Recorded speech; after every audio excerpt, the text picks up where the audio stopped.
Okay, thank you, everybody. We're calling this meeting to order. This is the Town of Andover regular Board of Finance meeting for Wednesday, February 26th. We'll go ahead and start by reciting the Pledge of Allegiance. I pledge allegiance to the flag of the United States of America and to the republic for which it stands, one nation, under God, indivisible, with liberty and justice for all. Okay, thank you. Our first order of business is public speak. See a couple potential members of the public there. We have a Katie Dixon. I'm all set, thank you. Okay, thank you. And Wally Owner. Yeah, that's me, Mark. I'm on for, what is it, 5? Fire Chief, E. Fire Commission. Fire Commission, sorry. Yeah. Okay, great. Okay, if that's it, I think we can go on to the next item, which is changes or additions to the agenda.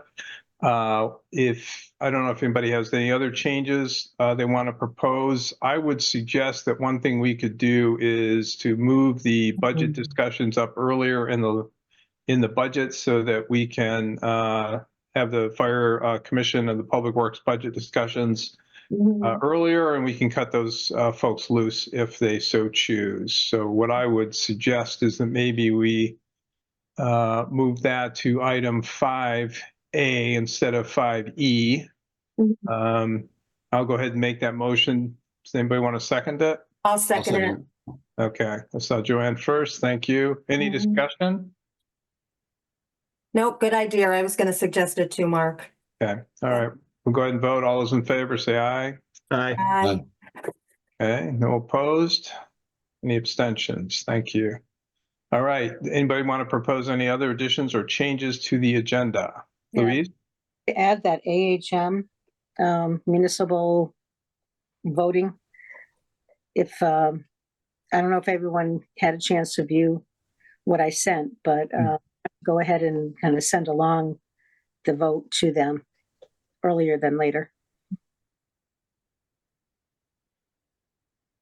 Okay. Do we need to vote on that? Eric, I'm trying to remember what we've done in the past, or Joanne, if you remember, or is that just part of our budget that we vote on it? I think we have in principle voted on it.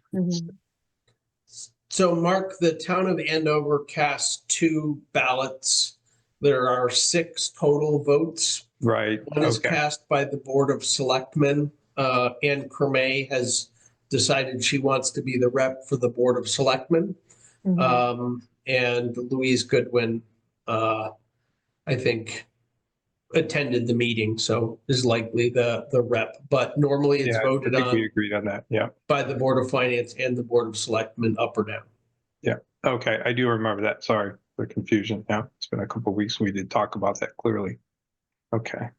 So Louise, you want to add that to the agenda specifically under, I guess that'd be under new business? Yeah. It's not under old business. So item 6A then would be vote on the proposed AHM budget contribution. Does that sound right? Yes, it does. Okay. Well, a vote on it. Yes. That's Yeah. what, Yeah. And Mark, I'm gonna suggest that you add item 6B, discussion of the Bridge and Culvert Fund. And I would also say, unless you really want to discuss it, that we probably don't need to review 5C, either item. We could deal with it all in discussion of Bridge and Culvert Fund. Okay. So those are 3 proposed changes right there. Do we want to just put those all into the same motion? Would you be okay with that, Louise? yes, I would. Okay. Anybody want to second that? Bill? Sure. Okay. Any discussion? Okay, so the motion is to add item 6A, which is to consider the proposed contribution of Andover to the AHM budget. 6B would be the discussion of the Bridge and Culvert Fund. Right, Eric, did I state that correctly? And we are also proposing removing item 5C from the agenda for tonight. Okay, discussion, Joanne? Oh, I'll ask a question after we take a vote or whatever. Okay. All those in favor, say aye. Aye. Aye. Aye. Any opposed? Any abstentions? Okay, motion is passed. Thank you. Okay, Joanne, did you have something else? Or- I just wanted to ask Mark, so I know we have specific items that we're gonna be discussing tonight. Can we, once we're done with the two presenters, are we going to have our general budget discussion then as well? Or, Yeah, sure, we can just add it, continue that under 5E, yeah, yeah, that's fine. Good. or even under board open discussion, but Okay, perfect. Yeah. Yeah. Thank you. are there suggested changes? Okay, hearing none, we will move on to agenda item 4, which is the approval of the meeting minutes. We have the meeting minutes from the tri-board meeting and also the meeting minutes from January 22, 2025. So would anybody like to make a motion to approve one or the first one, which is the tri-board meeting minutes? Can I ask a question? I apologize, I've been checking email all day and Liz had thought they weren't in our packet. Were they? They're in not, our no, packet? they're not in the packet, I think. Okay. Yeah. So it's kind of hard to approve them if they're not in there and Yeah. just to kind of look them over. Good So, catch. Yeah, I hadn't even gotten down that far. no, that's fine. She did bring up that point today. Eric, is Kate not in the office on Wednesdays? I think she's on vacation, isn't she? No, Kate's a part-time employee. She doesn't work Wednesdays. Yeah, I Okay. think after tomorrow she's on vacation, right? Tomorrow, okay. I remember her saying something about that. Yep. So I guess we're just able to add, well, go ahead, Mark. Sorry. Whoop. Just add them in the next month's meeting. Yeah, that's what I would. Still, I mean, it was a little bit of a problem, right? Liz, did you want to speak to that? It was your, What, the fact that well, it was an incomplete packet and we set aside time to review things and it just, and we Yeah. get it, Eric, we're not making a big deal about it, but it's happened before, so. Yeah, well, we should have it in the review. Minutes and Liz brought up a few points. I don't want to take that away. right, and, well, and also I already brought that one up, the report or the quick report for December 31st is the same one that was attached that we looked at last month. Yeah, Kate didn't have we never got out of the finance department the updated check register. So, yep. But I mean, is that typical? I feel like we always have that at our monthly meetings. I understand they're probably busy or whatever, but that's something we generally have so we can kind of know where they are or. Right now, the only thing the finance director is focusing on is getting through this year's audit, frankly.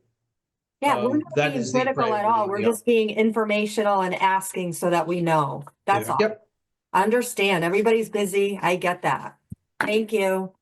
Yep, and I should have caught the fact that there were no minutes in the packet. To be honest, I never even reviewed the packet. I was gone most of Thursday in meetings, so Kate just sent the thing out. So that's on us. And I would also admit that we don't do nearly as good a job as we used to. Because now I don't have an admin assistant. I have a little bit of time from the tax collector when she can fit in that kind of stuff. And you're right, we drop a lot of things now that we didn't before. Eric, I wasn't gonna go here, but since you went there, listen, as an administrative assistant myself, I pride myself in good work, so that's all. We don't expect a lot, but you gotta proofread your stuff, especially when you're sending it out. Didn't even wanna go there, was trying to stay away from it, but you're trying to put it on budget and cutting of hours. It's just if you take on a task and it's your task, you just have to proofread it, but we get it. It's a mistake, we'll look for everything next month. But I don't wanna claim it on anybody's less hours or budget or that. It's just, you've got to pride yourself in your work all the time, no matter part-time, full-time. Thank you. Okay, my video's acting up again, so I'm gonna just leave that up for now. So it looks like we won't be able to vote on the approval of the meeting minutes. If nobody has any objections, we'll move on to the old business. And what we agreed on for 5A for old business would be the budget discussions with the fire commission and fire department budget. So I guess thing to do would be to turn it over to Wally, if you want to comment, or do you just want to entertain questions from the board? If you have any general comments on the fire department budget. Basically, it's a small increase this year, $1,200 on the budget overall. We moved some items around, partially due to losing two trucks that we sold, the rescue truck and the oldest fire engine. And we still are awaiting the delivery of the new squad, but we still don't have a firm date on that. And we found that some of our equipment maintenance costs had increased dramatically in the last year. So we moved money from basically the vehicle maintenance to the equipment maintenance and increased that line item slightly. So we went from 167,150 to 169,350 for the annual budget. And I'm glad to answer any questions anyone has. And then I think we also had a large allocation for new turnout gear under the Turnout gear. capital budget. Yeah. In the capital budget, Yeah. capital budget was for SCBA, self-contained Right. breathing Oh, apparatus. it's for the SCBA's. Okay. That wasn't part of our normal budget. That was the capital that went through CIP. Yeah. If you want to discuss that, I have an alternative there.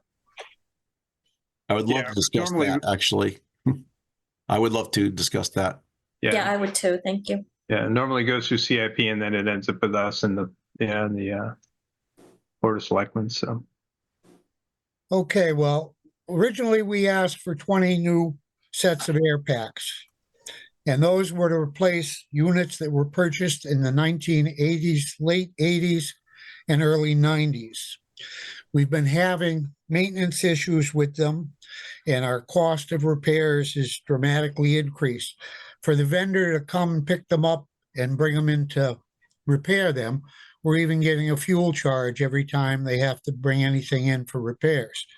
So they are showing their age. So our original proposal was for 20 sets of air packs and then new Kevlar straps for both the new air packs, and there are 20 air packs out that have been assigned to firefighters that are certified, and they wanted to upgrade those straps. And the total on that was $221,992. We understand that because the truck is coming in sometime this year, and the first payment is going to be substantial, we're looking to possibly change this from 20 sets to 16, which replaces just the ones that we have on the apparatus, and 36 sets of straps. And that comes out to $170,535.36. And these, Hey, Wally? yeah, go ahead. Can you repeat that? You're willing to change it to 16 of the packs? And then what? And I'm taking 36 notes. sets of the straps. We originally wanted 40 sets of these Kevlar straps. So now that would drop from 20 to 36. I mean, from 40 to 36, excuse me. Thank you. And Wally, are all of the air packs 80s and 90s? Are there any newer air packs at all? No. The other problem is that when you change a model air pack, the new ones have dramatic differences than what we have now. So you can't mix and match. And the whole concept there is at 3 o'clock in the morning, we get a structure fire. Now to have someone respond and say, okay, which air pack am I putting on? And, what are the differences? When we want to make the switch, we want to at least switch all of them that were actively on the fire apparatus. So they're all the same. When someone goes to put it on, they're all the same, no mix and match.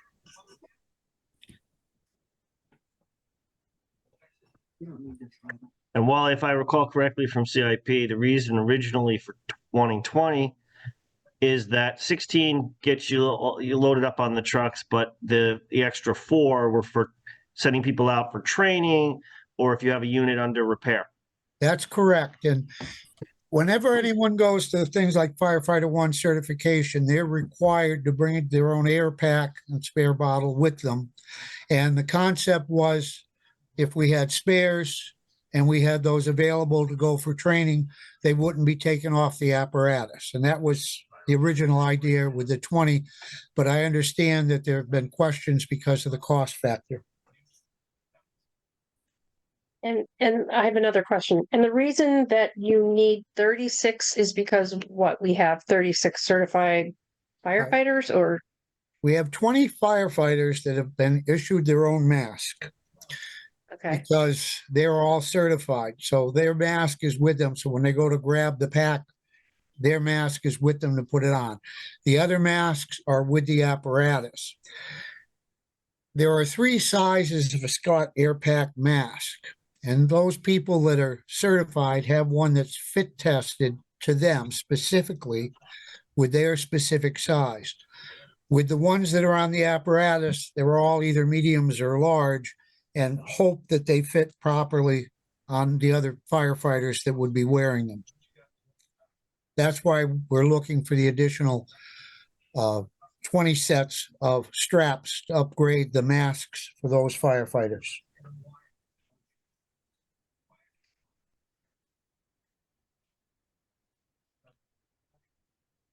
Okay, further questions? Wally, what was the total cost if you bought just 16 of them? 16 of them, total with the 36 straps comes out to 170,535.36. That's doing the math from the original quote from MES. Mhm. And Erica, I'm sorry, the line item, are we talking about the fire engine fund tanker for utilization for the, right? Yes, that is the standalone fund for the fire department. Yeah, and the current amount in the budget right now is 137,000 even. No. Correct, but that's just what we annually fund. The current Okay. balance of the fund is around $400,000. Okay, So it can accommodate the first year's payment for the squad vehicle plus the purchase of the air packs. okay, It just drains the fund pretty considerably. Mhm. yeah. Eric, if I can ask, when we put, that was a question I was gonna, did we have the funds available for the lease that was approved or that, the funding for the fire tanker, the first payment, if it goes through the town meeting? Is it in this budget that we already put a line item in, or did you budget for that? I don't have it open right now. Did we add to that line item this year anticipating the lease? Since I've been here, we've been trying to level fund it at Mhm. about 125,000 or a little more per year. Some years it gets cut, but that's what the ask is. And the ask went up last year to 137 Right. when the town had made the decision to purchase the squad vehicle, because we knew that was approximately, that would cover the lease payment plus a little bit extra. Okay. And correct these me if I'm items wrong. are detailed. I just opened it up and they are detailed in the capital fund summary that was, Erica provided a link to that. And I think we also maybe distributed that. We did. So there is a tab called Fire Engine Fund, and you can see the 2 items in there: replacement of the SCBA gear, which is for the full amount. I think not the amount that Wally talked about, the reduced amount, but and then there's a loan payment for the squad vehicle. So Mhm. yeah.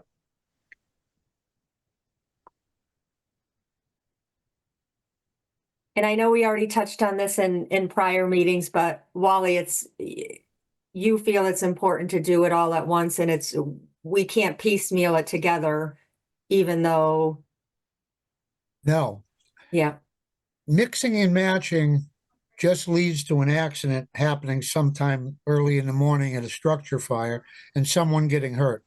And Mhm. I don't think the town wants to open itself up to that liability. And I probably didn't, I'm sorry if I said piecemeal, I don't mean different pieces, but if we got 10 that were the corrected way and then kept them in a certain area, there's just no way around it. You No, it's, yeah, you're still mixing and matching.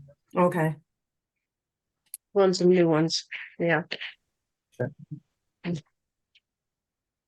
So this has gotten through CIP, right, Rob? In the form that Wally's discussing, or no? Yes, sorry, I was eating. Yes, we approved the original ask. Of the The 20 221,992? Okay, Mhm. all right. Wally had show and tell for us. It was educational. Mhm. He brought out one of the old ones. So I guess the question ends up being, do we need to take action on this at this point, or is this going to be a future, are we going to line this up with a formal request that, details what's happening and how much, et cetera? Well, we have the This- exact figure for the 16. So we could, in theory, vote to change that number in the budget, right? Mhm. To reflect. Well, yeah, the budget's one thing, but it's also the expenditure for the SCBA gear. Are we being asked to do that at this point? Sorry, that's what I meant. And does it have to go to a town meeting for approval, or? So- Don't. Go ahead, Eric. So that does not have to go to town meeting because it's already money that is appropriated through the standard annual taxation process. If we were taking out a loan to buy it, it would absolutely need to go. But if it's existing monies, then no, in monies that have been designated for that purpose, which is what's happened here. We're spending it exactly for the reason we put that money away for. So no, it does not. And Wally, if I may ask another question, do we find that Andover's way behind other towns? I mean, are we using such obsolete equipment, or, No. I mean, that's important because I know when we talk about trucks or different things like that, we hear things All right. and then we well, try to make judgments. Obviously, I think public safety and safety, of our firefighters and anybody that's going to be in a position like that is so important. So that just popped into my head. How far behind are we with the equipment we have now, with our surrounding towns? Are we kind of on an equivalent? And then we're looking to, yeah. Some have newer equipment, some have older equipment. okay. So we're not the oldest dinosaur out there. There's other towns that are operating with this equipment, and I know it's been on your list for a while. We got a lot of the budget backup info, so thank you. Well, you opened up a Pandora's box. Now you're going to hear my soap opera speech. We just got rid of a truck that was purchased in 1989. We got $40,000 for that vehicle. We got rid of a rescue truck that was purchased in 1998. We got 25,000 for that. It isn't that we're ahead or behind of anybody around us. Some have more equipment, some have more members. So therefore, things like air packs, they have more of them. Most of them are all operating Scott air packs. A lot of them have upgraded what they have. We've maintained these, and the ones that we have in service now are still functional as long as we keep maintaining them. But we're looking to improve for the future. And again, before they fail, we'd rather get them replaced. So there's my soapbox. No, we appreciate that.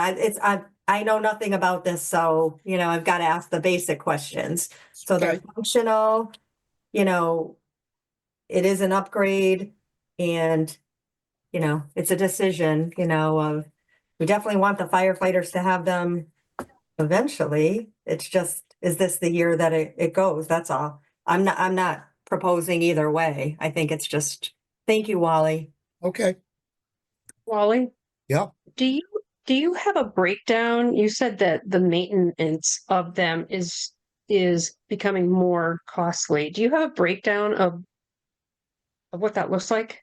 Not at my fingertips right now. Basically, inside these regulators, there's a lot of small pieces and parts, and they fail after so many years. You can't forecast when you're going to have an issue. It's when the air packs are tested every month. If there's a problem, that air pack's pulled out of service, the vendor is called, they come pick it up, take it back to their shop, put it on their bench, take it apart, find the problem, make the repairs and send it back. But no, I don't have a breakdown in front of me. It's just that over the past couple years, it's become more frequent that we're sending air packs out for repairs. And they are becoming more costly to have the repairs done. Basically, part of that's inflation. What they're paying the technician has gone up considerably, plus transportation, plus parts. Like anything you buy today, inflation is killing everything. Yep. Thank you. Yep.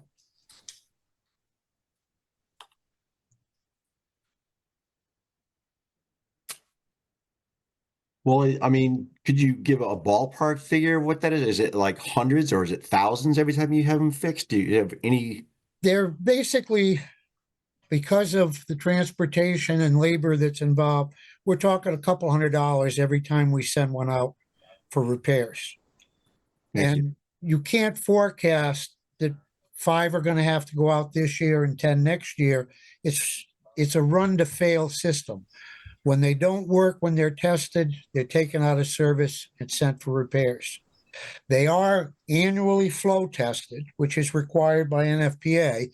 So again, MES comes up, sets up a test bench, and all of our units are tested for the flow rate to make sure that they're operating properly. So you can't predict when you're going to have an issue, basically. Thank you. Yep. And they are inspected yearly, like you said. They're tested annually, they're inspected monthly. Oh, okay. I don't know how anyone else feels, and I certainly am not the spokesman on this. I don't mind leaving it on the table right now and coming back to it as we move along in our budget discussions, unless someone feels strongly that, I mean, I'm putting it out there. I think we're at the very, very beginning of, last week we gave an overview of, we knew it was a tough budget year. I know Mark wasn't present. I don't know if he listened in after. It's a big ask this year all around. So to make a decision on a big item right now, I'm not too comfortable with it yet. I'd like to keep it in for now and come back to it. Yeah, well, I would I agree. say, yeah, a couple of things. That probably works well. I mean, there's two things. One is that and just to keep in mind for all of us, the amount that's going into the fire department fund on the budget line item is one issue, and that will just be part of our regular budget discussions. Mhm. But then the expenditure out of the capital fund for a major expense like this is just a regular routine issue. So that money is, as we've said, is already there, and as Eric pointed out, and it isn't, as I said in the summary, the capital fund summary. Now, typically, though, what I would like to see, and I would agree with Joanne, we got pass on it for now, would be like a formal request to say, okay, here's our quote, this is what we're buying, this is what it's going to cover, it's going to cost this much. We have the funds available. Here's our formal request to do that. So I think that that's typically what we would get in before approving any large capital expenditure. So, Wally was able to talk about both things today, but I think ultimately to approve the capital expenditure, we would want to see the quotes from the vendors and the rationale kind of in a written request, as we often do. So to me, it makes sense to hold off on anything until we see that formal quote. And that's just part of our routine business, isn't necessarily part of the budget process, although obviously such expenditure is a big deal. And then the 137,000 that's proposed to continue to fund the fire department capital fund is part of the normal budget discussion. So to me, it makes sense to wait. And, Wally gave us some really good background. That'll give us a good context for when we get a formal request and exactly what they're looking for and how much, which will be equal or less than the amount that's in the capital fund summary. Mark, if I may, you talk about vendors. There is only a single vendor in the entire state of Connecticut for Scott Air Packs. So Yeah. I can get you the new quote at 16 instead of 20, if that's what you're looking for, and get that through to Eric and he can get it to you people. Yeah, that would be good. And I think just an overall, just a letter, Wally, that just kind of explains the rationale for it, that it's gone through the CIP, CIP's approved it. We know that through Rob already because he talked about it. And then just attach the quote and then we can take action on it. All right. I can do that. Okay, that'd be good. Thank you, Wally. Louise? Thanks, Wally. Yeah, Wally, are there warranties on those? Right. Excuse me? Are there warranties on those items? Parts and labor is a couple of years. But again, our stuff is over 30 years old. So Okay, it's well beyond any warranty that would be out there. okay. But when you buy new ones, Yes, they do have a warranty that comes with them. First year is full replacement of all parts and anything that's wrong with it. Beyond that, it's prorated. okay, Is there a service agreement that comes with new equipment? So, No, there's only the one vendor in the state of Connecticut, and he services what he sells, and he's the only vendor out there. So we're pretty much stuck with what he charges is what we have to pay for. Monopoly. thank you. Close to it. Yeah. When you're a specialty equipment like that. Yeah. Mhm. Just to close the Okay. loop on this, can I just one last thing, Mark, real quick? Yep. So if memory serves, Eric, you said we had about 400,000 in the fund. If we add 137, that gets you up to 537. But that's designed to match the lease payment, right? The 137. So you're back down to 400. And then if you spend 170, you're about 230. Am I right? Yeah. The loan payments is 125, 172. Oh, okay. So you'd be a So little there's bit like better an than that. additional $11,000 Right. in So there, you and have about- which I was assume would be to build up funds for additional equipment purchases or replacements like Yeah. this one over You'd time. net out to about 240 then in the fund. So No, it's current balance of the fund, $430,000. Oh, 430. Okay. Plus. Yeah. plus the 600 something. 137. Add 137 to that, you get $567,673. If you take off the money, the loan payment. Yep. Plus the replacement of the SCBA gear. Yep. Combined totals $295,707. Okay. Which leaves around $272,000. Plus you're then adding at the current rate of funding the fire department equipment rate, you're adding to that fund at about $11,000 a year. So Right. what that's saying basically is that over the next 10 years, other than what the commitment is for the squad and the commitment for the SCBA, you're going to have about $378,000 in 10 years for For capital. anything else that comes down the pike. Yeah. I just wanted to get my arms around that because obviously things come up. There's going to be something else at some point. So I just kind of wanted to know where we'd be at net. So thank you for that. No doubt. And that is probably not enough to cover the next 10 years needs of the fire department. So at some point, that capital fund is probably going to have to be increased to meet the needs of the fire department. Or not. If I can just add to that, inflation has killed the fire service. When we originally talked about buying the squad, it was $750,000. Now it's over $1 million. And every year you're looking at 10 to 15% increases in fire service equipment. It's ridiculous, but it's kind of where we're at. So when you talk about the future, you got to think that these prices are just climbing every year. That's good information. Thanks, Wally. Any other questions or comments before we move on?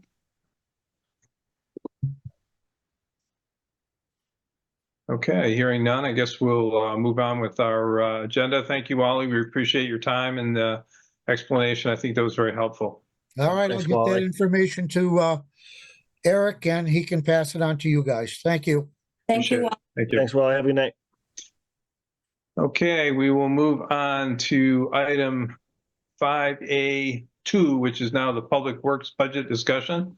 We have Jay with us here. And I think just for reference, if you have your spreadsheets open, then this would be roughly rows 253 to 267.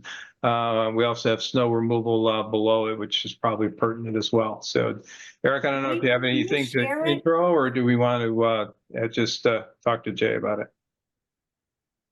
it? Joanne? Are we able to share it on the screen like we usually do, or do you Yeah. want- Yeah, either Eric can or I can. Thank you. You want me to share it? I can share it. We'll do that Sure. right now. Thanks.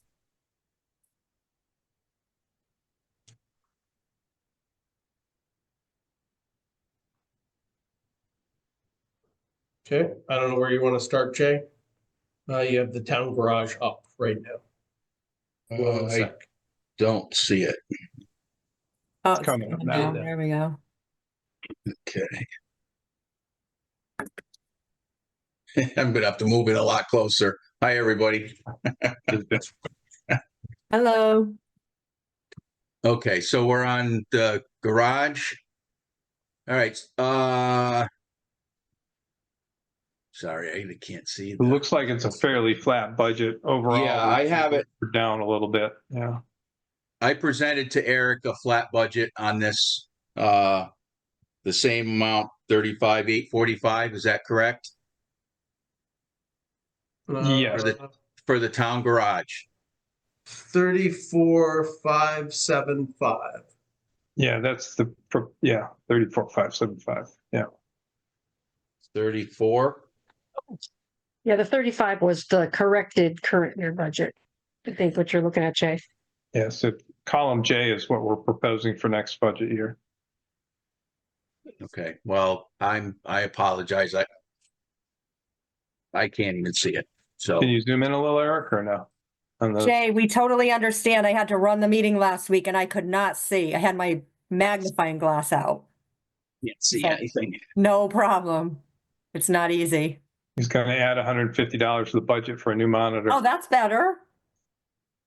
There you go. Well- Maybe, well, I was gonna say, maybe shrink it just a little bit. No, I like it that big, but I can't see all the columns, so. Right. Well, I Yeah, just if you moved. narrow, I if you narrow just your moved- E. Go ahead. Go ahead. Yeah, I just moved the whole computer closer to my face.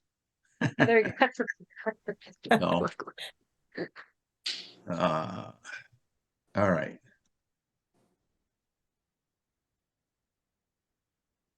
Yeah, there's not much I can really say on any of this other than we're doing okay with the garage.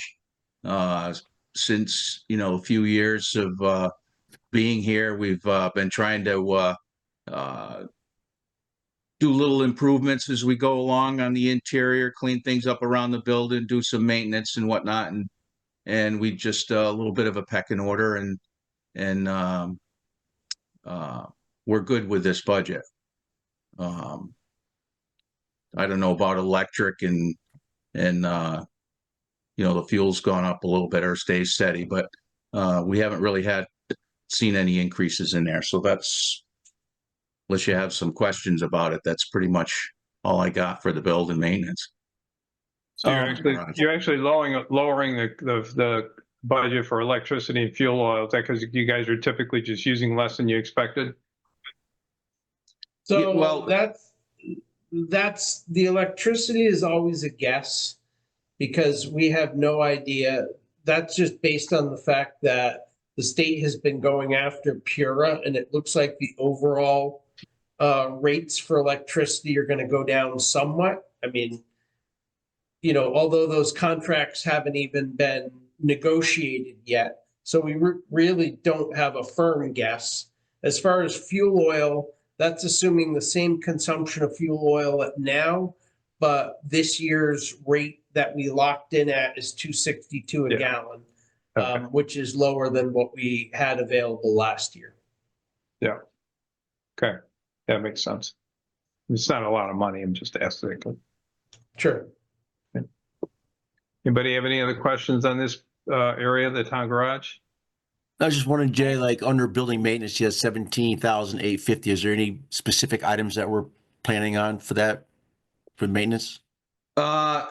Well, right now we have some, we're doing an airline replacement project. we've got a couple of doors we need to replace, and I'm talking about this year's project. And next year I want to do a couple more doors, exterior doors. These are and we roll-up have- doors? No, not the roll-up, more entry doors. Okay, yeah. 'cause they're- We actually roll-ups are do, expensive. we do have one door we need to get done, but we're just waiting to see what we have for balances on that.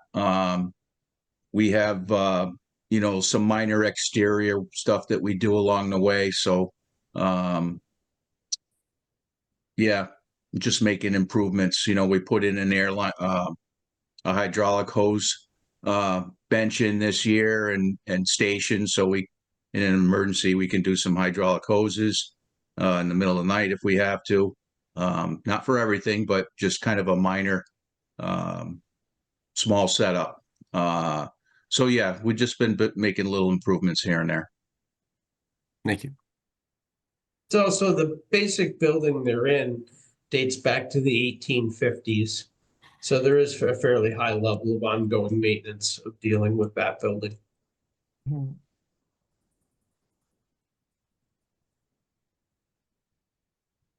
Are we Okay, all any other- set with, go ahead. Did you have a question, Joanne, or? I was just gonna say, are we gonna scroll down like area by area and then, Yeah, Yeah. probably just go to the next area if nobody's got any questions here. let's see. I had Wait, one you're, question. Can I ask one question? yeah. I Liz, see, ahead.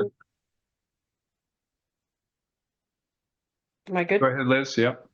Yeah, so, just because I'm curious, I mean, it's a negative, but it says under electricity, potentially swapping out electric baseboards.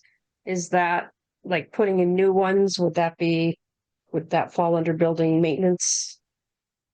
No, if you looked at the capital, one of the things we are proposing spending out of for either the building maintenance fund or potentially using our LoCIP funding for is to change out the HVAC system in the front in the office area of Public Works. Because right now there's a single window mounted AC unit, which is the only cooling in the office area. And the heating system for the whole front is electric baseboard. And doing that primarily because a ductless split system runs considerably more efficiently in terms of cost for the amount of heating or cooling that you get than resistance electric heat or a wall-mounted AC unit. So it's the same thing we just did in the town hall and the fire department, and essentially for the same reason. Okay, gotcha. Thank you.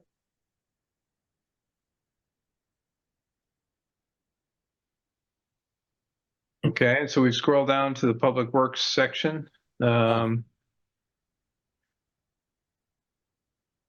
Okay, see so Jay? Just, Go ahead, Jay. go ahead. go ahead. I was just noticing the column uncertainty about Jay leaving, and just wondering, have we got anything more concrete there? And what are we looking at as far as that goes? So I've been in discussions with Eric, and have yet to get confirmation from the selectmen. So if my proposal, if I follow the increase in salary along with the rest of the staff, then I would stay another 2 years. Perfect. Thank you, Jay. Yeah.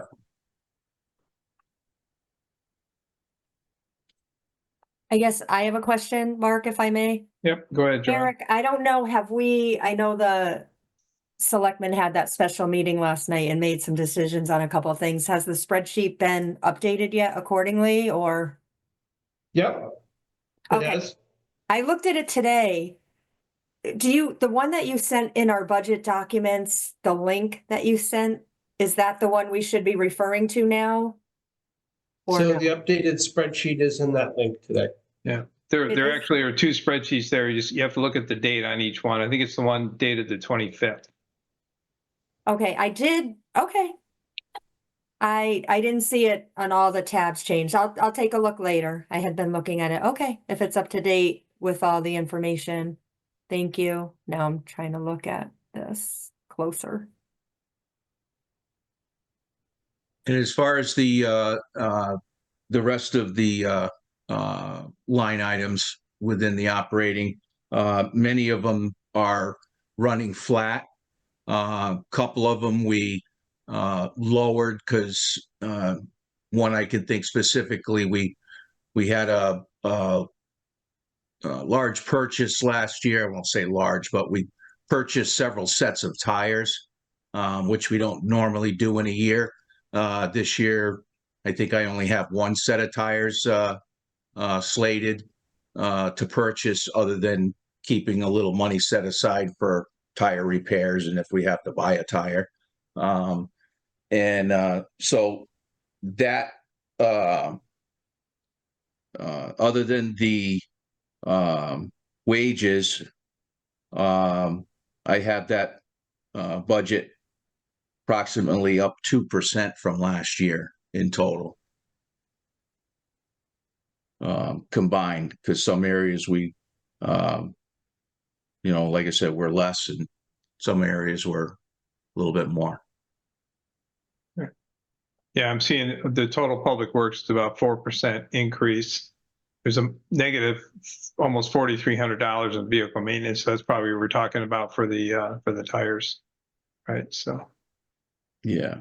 but you have You have the operating as a 4% increase? Well, I'm looking at the spreadsheet that was on there dated the 25th, and it had 4.1%. So Okay. maybe that wasn't updated. Okay. I'll look at the screen. I know the snow budget's up a little bit. No, I'll look at the screen. I clearly mine's not the same as what Eric's showing. So okay.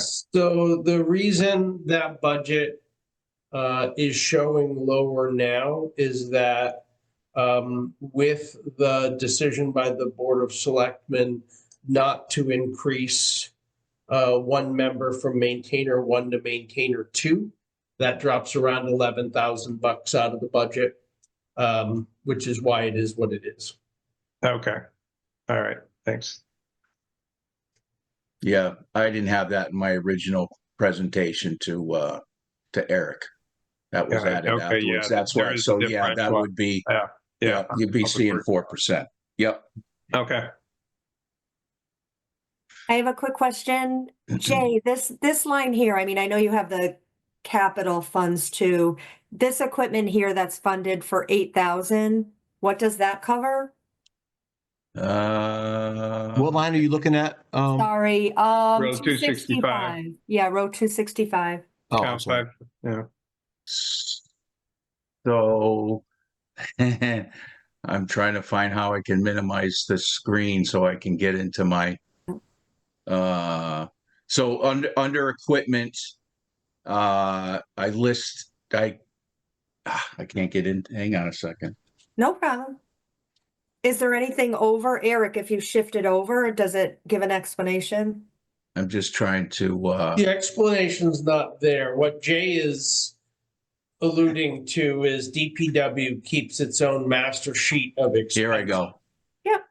All right, I can tell you exactly what it is here. Operating.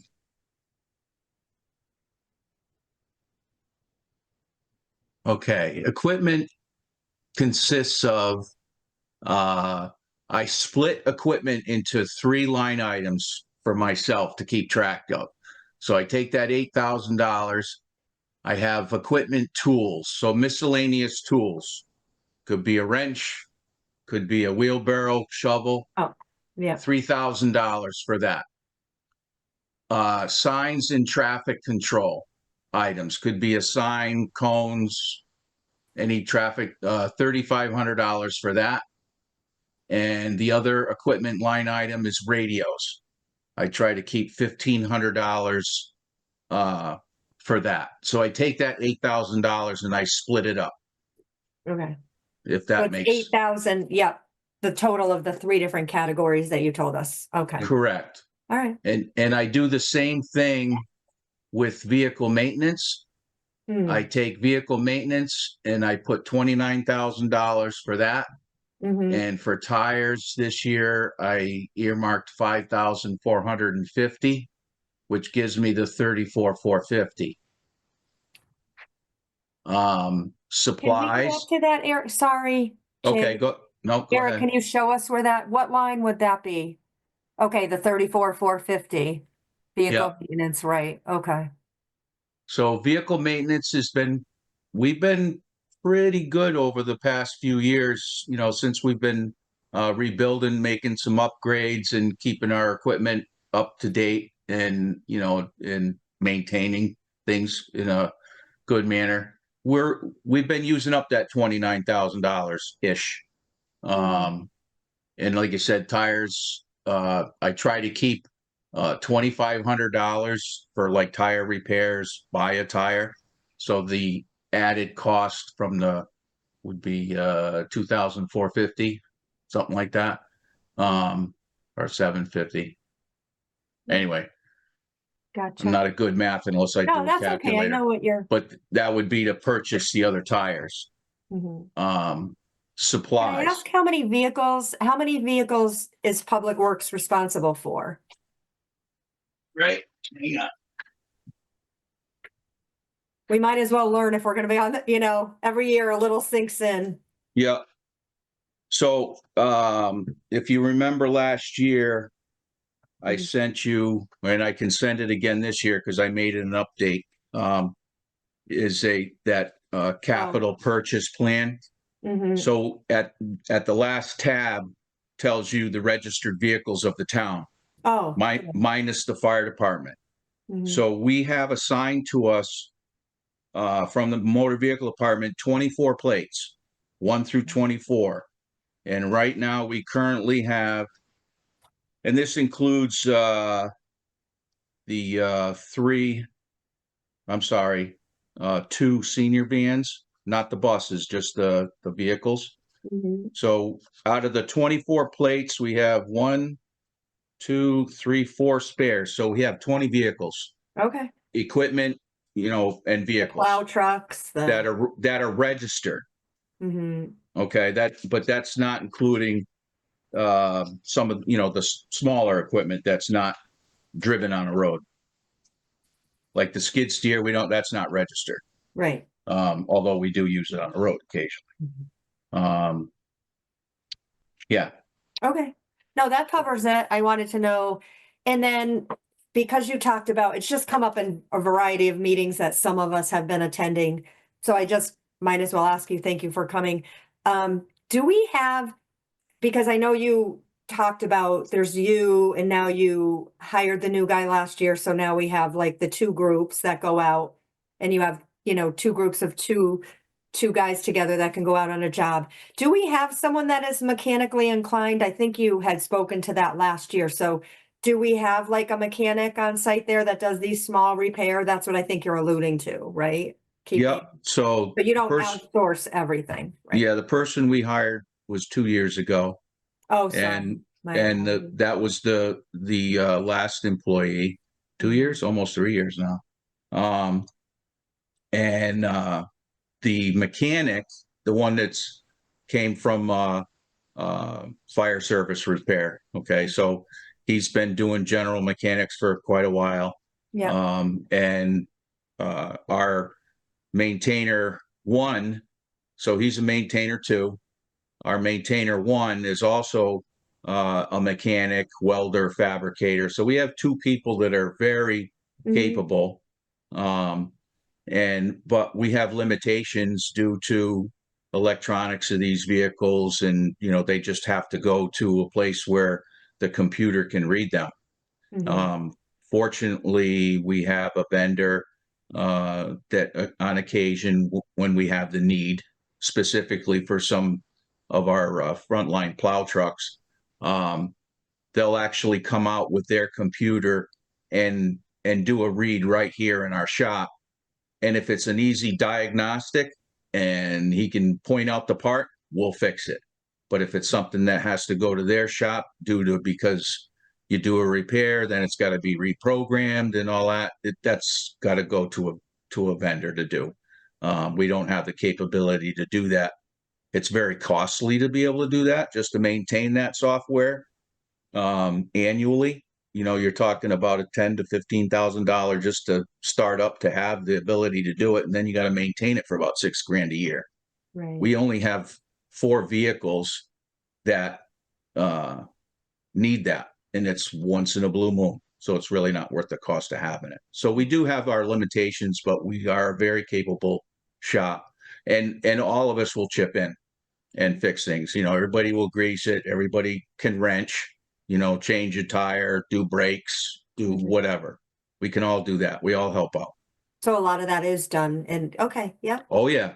Oh, yeah. I thought so, and Yeah. you've spoken to it, but since this whole maintenance fund, had a topic had been talked about at one of the meetings I'm in, so I was in. Yeah. I mean, it's really important that we have that ability.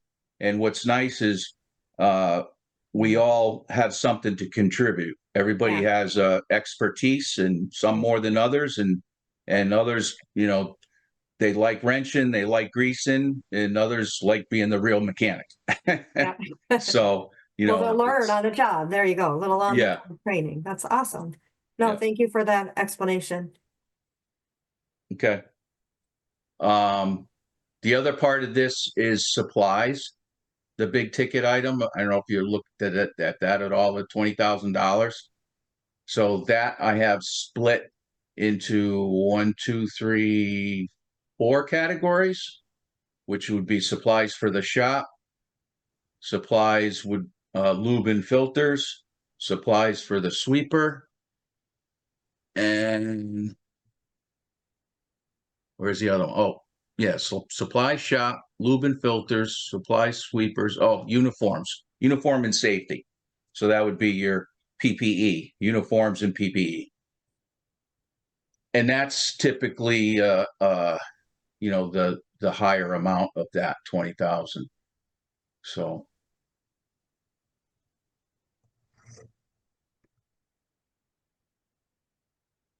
One who knows nothing about that line of business, that sounds like a lot of money. And I'm just saying right out there, I know nothing about what this stuff costs, but I'm like, holy mackerel, $20,000 for that one. yeah, well, it's split up into 5 categories. If you want to know how I have it split up, I've got 7,500 earmarked for uniforms and PPE. That's gloves, safety shoes, our uniforms, covers. There's some other miscellaneous. I'd have to open it up to tell you what we spent money on it, but that stuff gets costly. Supplies for the sweeper, brooms, basically is what I use that money for. Sometimes it might be a miscellaneous part because I can squeeze it in there, but most of that for the sweeper is just brooms. Lube and filters, lubrication and filters for all the equipment, $5,000 for that. Oh, I'm sorry, 2,500 for the supplies for the sweeper. 5,000 for lube and filters, and 5,000 for miscellaneous supplies for the shop, nuts and bolts, brake clean, rags, wipers, just miscellaneous things to have for the equipment. And you do go through that? I mean, I understand, I know car maintenance very well in this household, so I get how expensive that is, but, I mean, there's never a stockpile. I'm not picky-owning, but like you said, some of the things like the gloves or anything, there's not a year that you're like, oh, we're stocked up or whatever. You go through this amount pretty much every year. This is. Oh yeah, we'll go through a dozen, couple dozen of gloves a year. Depends on what's going on. Mhm. And I try to keep a dozen in the cabinet, so we have them throughout the year, and then we replace them. Yeah. Let's see, I can do this. Well, my big deal is I am glad that you guys do a lot of the maintenance on the vehicles in the shop because that would be incredible. That's a savings right there that you have mechanic people right there. But anyways, back to that. Yeah, yeah.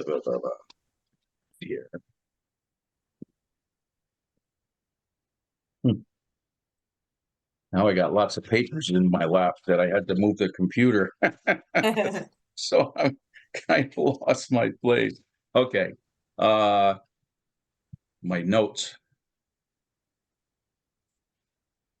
Yeah, so one of the things that I was putting together to kind of give you an idea, and maybe I mean, you brought it up, Joanne. This could be part of Yeah. another discussion for the capital equipment, but two vehicles over the past 3 years, and I'll bring it up. So Mhm. our 2014 Peterbilt. Well, you know what? Let me not get ahead of myself. Let's finish this operating budget up if that's okay. That's fine. And if you have any other questions about it. I was Any trying more to get specific questions on the public works line items? I guess Jay alluded to it, Mark, earlier about the snow removal budget was up. I know that it Oh seems yeah, we like got a snow. Yeah. this year, I feel like for a while, you guys, it was like Sundays. I mean, so I'm sure there was a lot of overtime involved. Listen, I have someone that goes out during those storms too. So there was Yeah. a lot of Sundays and things like that. So they all kind of fell on overtime weekend holidays, I think, too. All of our storms this year. So are we still within budget this year? And is that why it went up? Um, Or just? as far as I know, we're still within budget. Mhm. As far as because I haven't gotten gotten's not a good word, received the information back from to doing my next quarterly reconciliation hasn't come up yet. So as of last time, we're okay. Okay. So speaking to the overtime and Sundays and holidays, I mean it is what it is, and I mean, I we know. got to do it. Absolutely. The Hey, last people are happy that earn that paycheck. I understand. the Yeah. last time that was that we were 23 hours straight, go home for 6 hours, and we were back for another 5-6 hours. Mhm, Just because of the timing of the day. mhm. And to do some additional cleanup and because it iced up. But anyway, Yeah. the snow. Well, again, we're done with the operating before. Oh, sorry. I got ahead of myself. Yeah. Yeah, I mean, We have no I think further if questions. nobody has any other questions on the public works operational budget, we can move on to snow removal too. Yeah. If you really wanted to, it depends on. I can send you my spreadsheet of itemize how I keep track of everything because I itemize everything out. I keep track of all the bills. And you can see how the expenditures happen over a year's time, and we're right within the realm of what we're asking for, and what we're trying to find that spot where we're pretty much running flat. The first couple of years, we had a little bit of increase. Now we're starting to even out and we're, kind of running steady as she goes, I feel, Mhm, which is nice. It makes my job a little bit easier. mhm. And you said, I guess I want to refer back, the last man that you hired, that was not last year, that was 2 years ago? Yeah. More than 2 years ago. Yes. So you've had a crew of 5 public works guys for the last, I thought that was something new. That's fine. I mean, but that's been going steady for a few years, then you're saying? Okay. Oh, yeah. Yep. All right. Yep. I've only been on the board, 1 term, so this is my 4th year, so it's somewhere within there. Yep. Okay, thank you. That's all Okay. I have for these. Just as a reference point, I know it's all of our snow really, most of it came in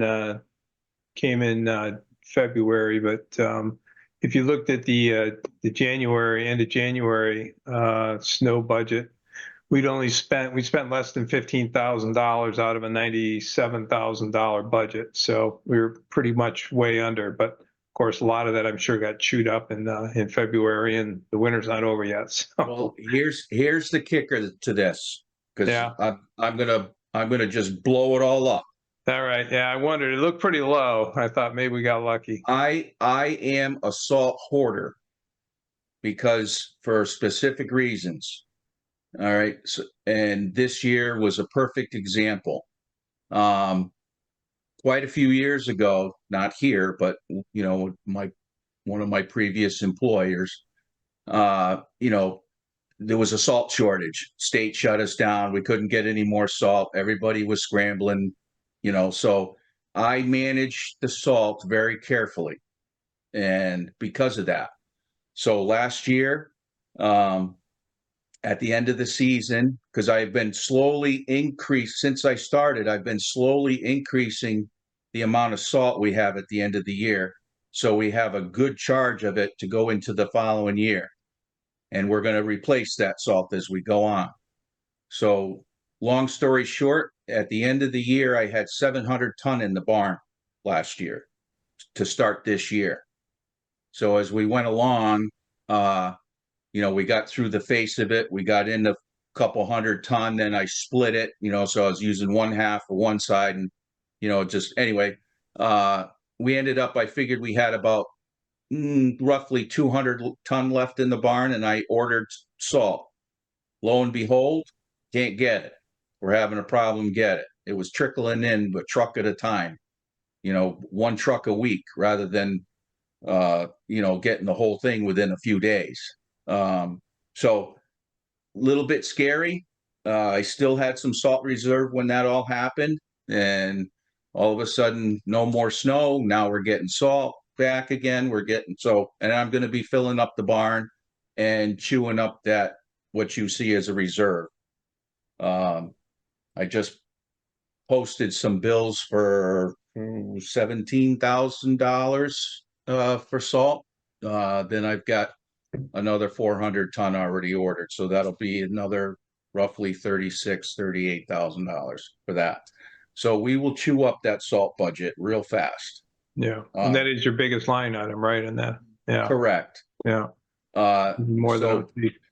Yep. So I increased the cost of salt to $98 a ton. I think I anticipate. Hopefully it doesn't get to, it's all a guessing game.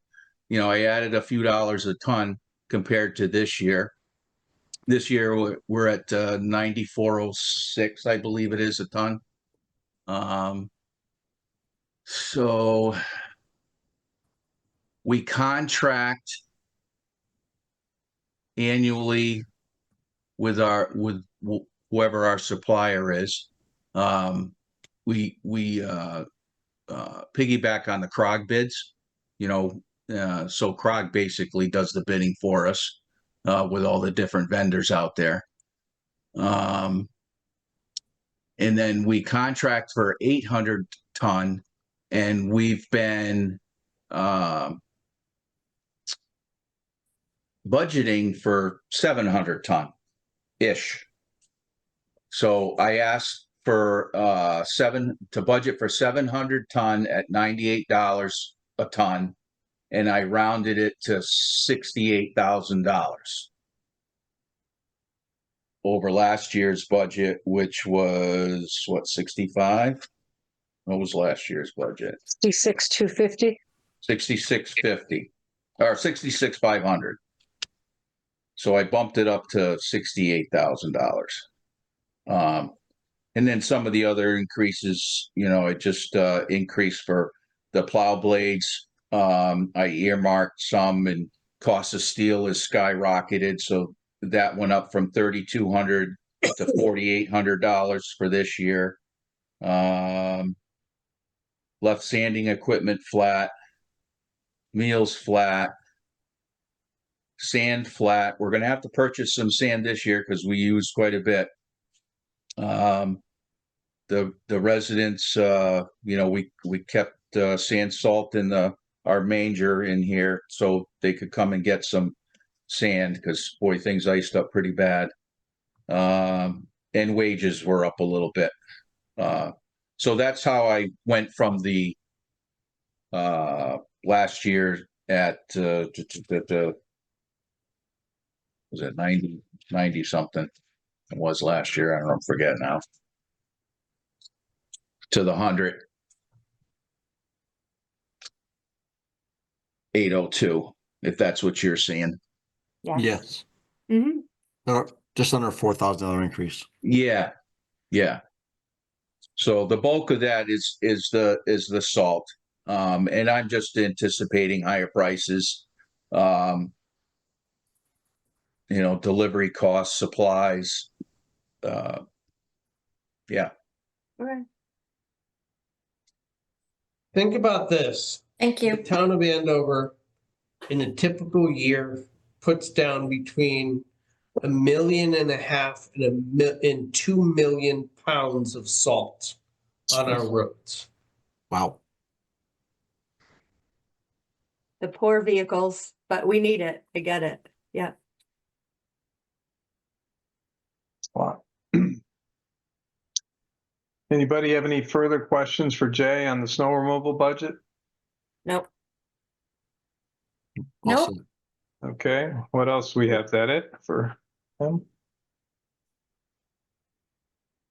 Eric, do we usually, I don't know, or Mark, do we usually have Jay around? Do we have any capital fund questions for him, or is that more us? I don't know, since he's here. So the Public Works capital budget right now as budgeted is basically just enough to carry Right, the loan costs for one of the trucks that we're still paying off and the roadside mower. right. So it's pretty much right. I remember looking at it. It's it's- covered and funded. So no, I just wanted to make sure while we had him.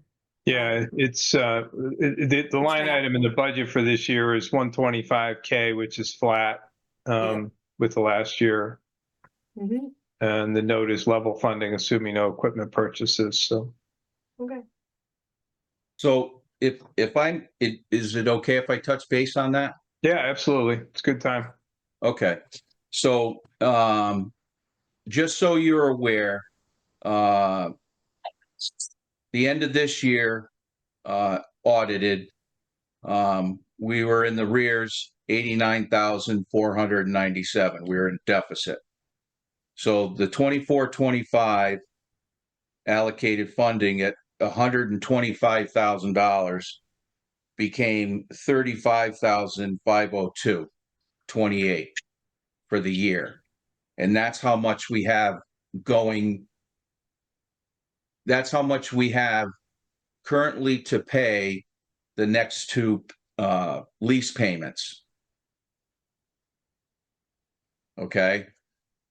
So what we're proposing is that the next two lease payments, which are due March 10th and I believe June 10th of this year, will be paid out of the TAR account, Town Aid Road. So we don't have a deficit again in the equipment reserve fund. So let's back up and let's explain that. Yes, so this So- is we had a truck lease and a tractor lease, two line items in the equipment fund from the summary. Correct. Yes, That's what we're referring to, right? Okay. that were paid this year in the beginning, but then through the audit, it had to be, those payments had to be moved to 23, 24 fiscal So- year. I'll explain why. We entered into an agreement to purchase the roadside mower, which shows up on the budget as the tractor lease, with the understanding that it would be in the current fiscal year.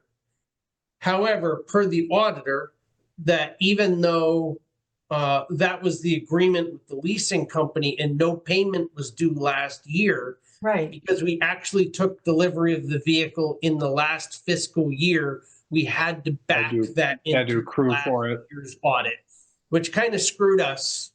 Not screwed us. It's the same amount of money. It's just because it was pushed off 1 year.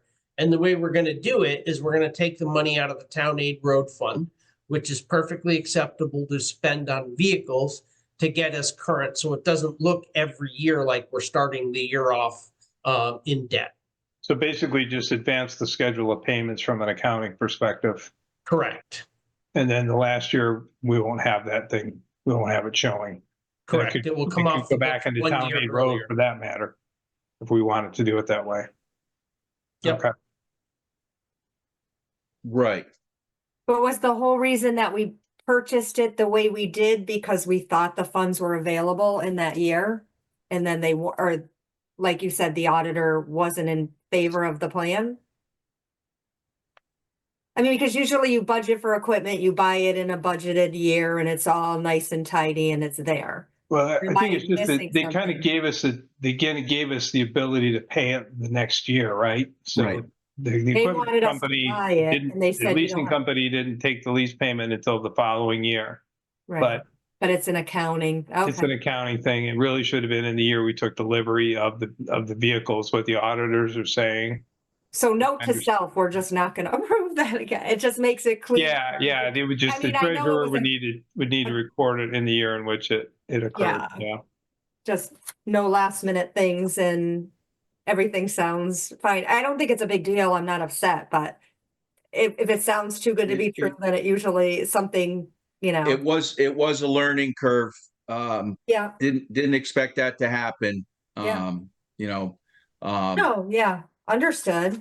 but moving forward, Mhm. so we will have if it's approved, we'll have an additional 125,000 put to the fund, and then the balance will be, because of the way it's all worked out, we're still going to be less than $125,000 come this year, even though we haven't had it haven't had any expenditures in the account. So what I had proposed, or was going to ask, or the forecasted 35,502 will remain. We get an additional $125,000, and we had a bunch of equipment that we surplus sent to auction this year at 44,675. And with the next payments due, lease 3, the third payment for the tractor and the fourth payment in 25-26 would leave us a forecasted balance of 98,451 and change. You'd have to see this all on paper, and that capital purchasing plan reflects all that. And then as new drops are made into the budget, there'll be some small incremental increases, but come forecasted out for fiscal year 29-30, we'll be back into deficits again. for the next, I think it's 5-6 years. And I haven't planned anything out beyond that. So, and they keep increasing, and that's part of that is due to the planned truck replacement every 5 years. And that goes back to what I was going to talk to you about, or was over the past 3 years, other than routine maintenance, along with some minor repairs, our fleet of vehicles, equipment is in good shape overall. However, I'd like to point out some information regarding significant repairs to a couple of aging pieces of equipment. Does not include routine maintenance or minor repairs. And basically just want to point out how important it is that we stay on the plan, consider the plan. We can shift things a little bit, but there isn't a lot of room if we want to keep good running and operating equipment. So our 2014 Peterbilt plow truck, it's 11 years old, has 43,263 miles. Over the past 3 years, we've some of the significant repairs we've had consists of replacement of a cracked cylinder head and related parts due to exhaust gases getting into coolant system, replacement of 6 fuel injectors and related parts due to loss of power under load, injectors 1 through 5 under pressure specs, injector 6 failed, replacement of exhaust catalyst system and related parts due to failure and joints rotting out due to corrosion, replacement of turbo actuator, an inlet knock sensor and related parts due to low engine power, replacement of air dryer assembly due to corrosion, replacement of fuel rail, fuel lines and related parts due to fuel rail and lines starting to leak, rusting. Total cost of these repairs, including outside labor, was $49,450 over a 3-year period. Approximately $9,000 of that was outside labor because we couldn't do it in-house. The rest of that, $40,551, was cost of parts only. That truck currently is scheduled for replacement in 2029. Will then become the backup plow truck for the next following 5 years and rotate it out in 2034 to be sold at auction. So you can see over, 11, 12 years we've had the truck.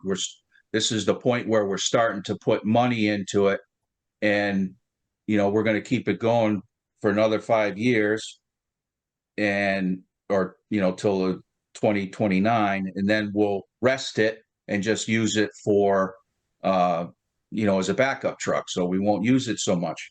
So you start to drop on the amount of maintenance, and hopefully because of these repairs, we don't have any other major, but you never know. At some point, as they age, we start putting money into them. It's just nature of the beast. Our 2006 John Deere 410 backhoe, 19 years old, 5,836 hours. Some of the significant repairs: diagnostics, repair, electronics, replacement of electronic display panel, repair to front axle, left side wheel, replacement planetary parts and seals, diagnose, repair electronics and throttle linkage, power cuts in and out, linkage worn, replacement 4 fuel injectors, fuel rail and related parts, replacement of pins and bushings for main boom, replacement of pilot control shocks, replacement of electronic controller. Total cost of these repairs, including outside labor, was $12,268. $5,156 of that was outside labor because we couldn't do that in-house, and the rest, $7,112, was parts only.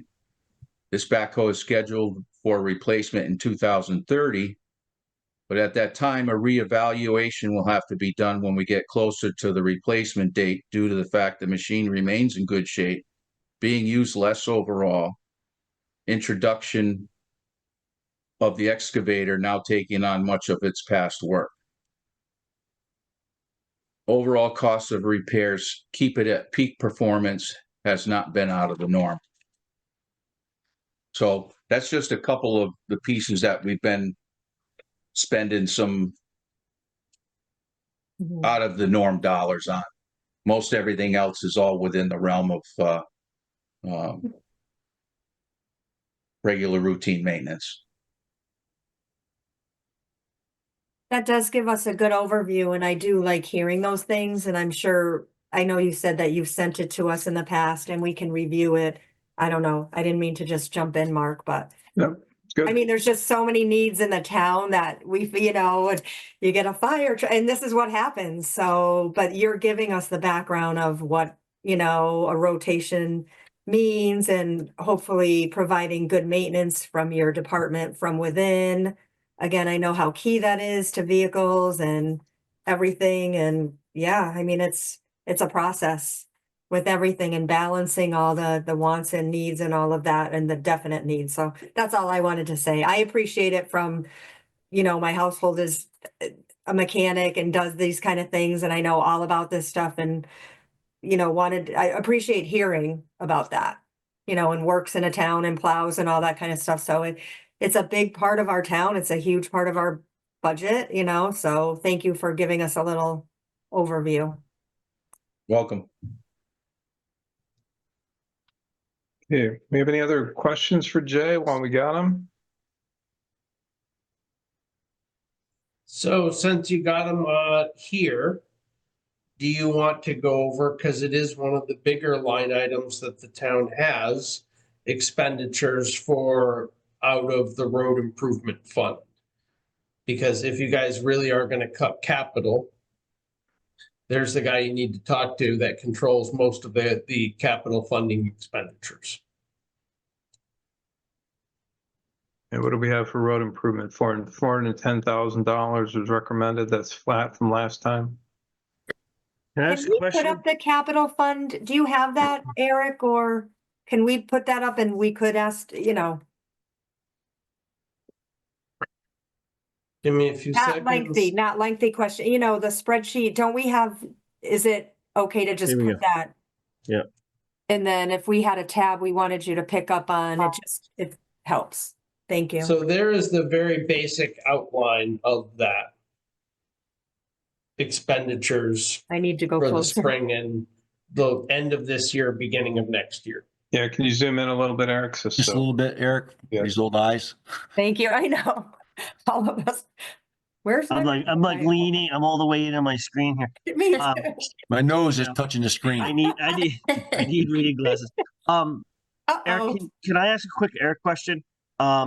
Eric, can you remind me how far in we are?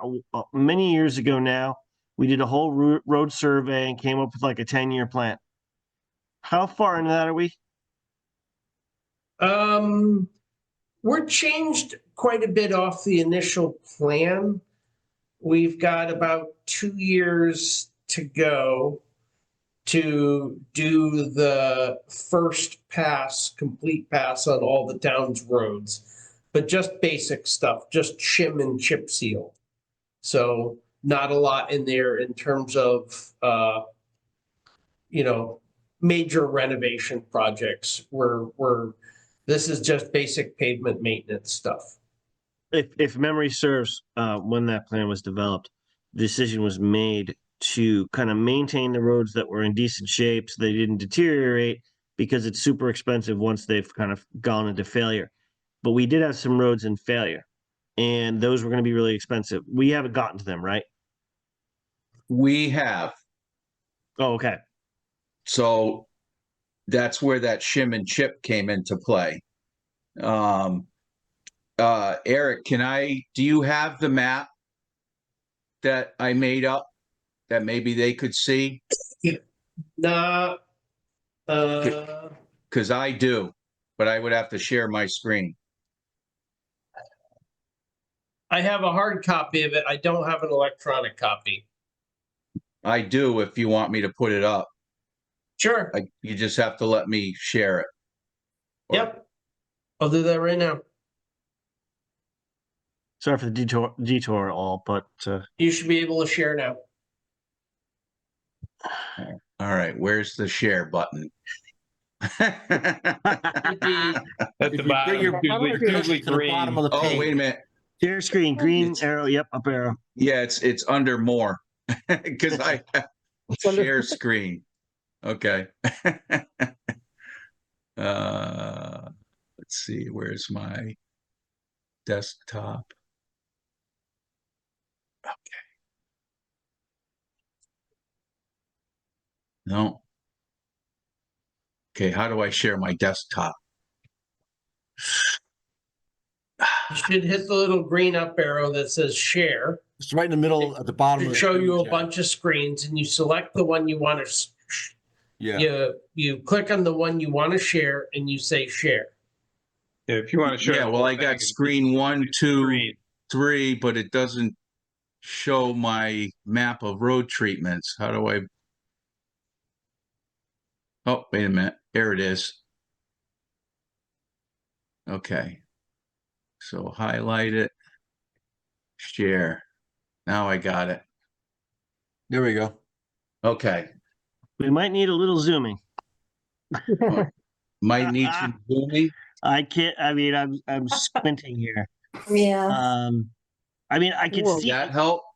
yes, Nice. yes, thank you. And maybe just mention well, you're gonna do it. Go ahead. Yeah, Okay, so I mean, can you see it? Because I'll have Yes. to move. yeah, I mean, we're it's so- kind of in the northwestern part, but yeah.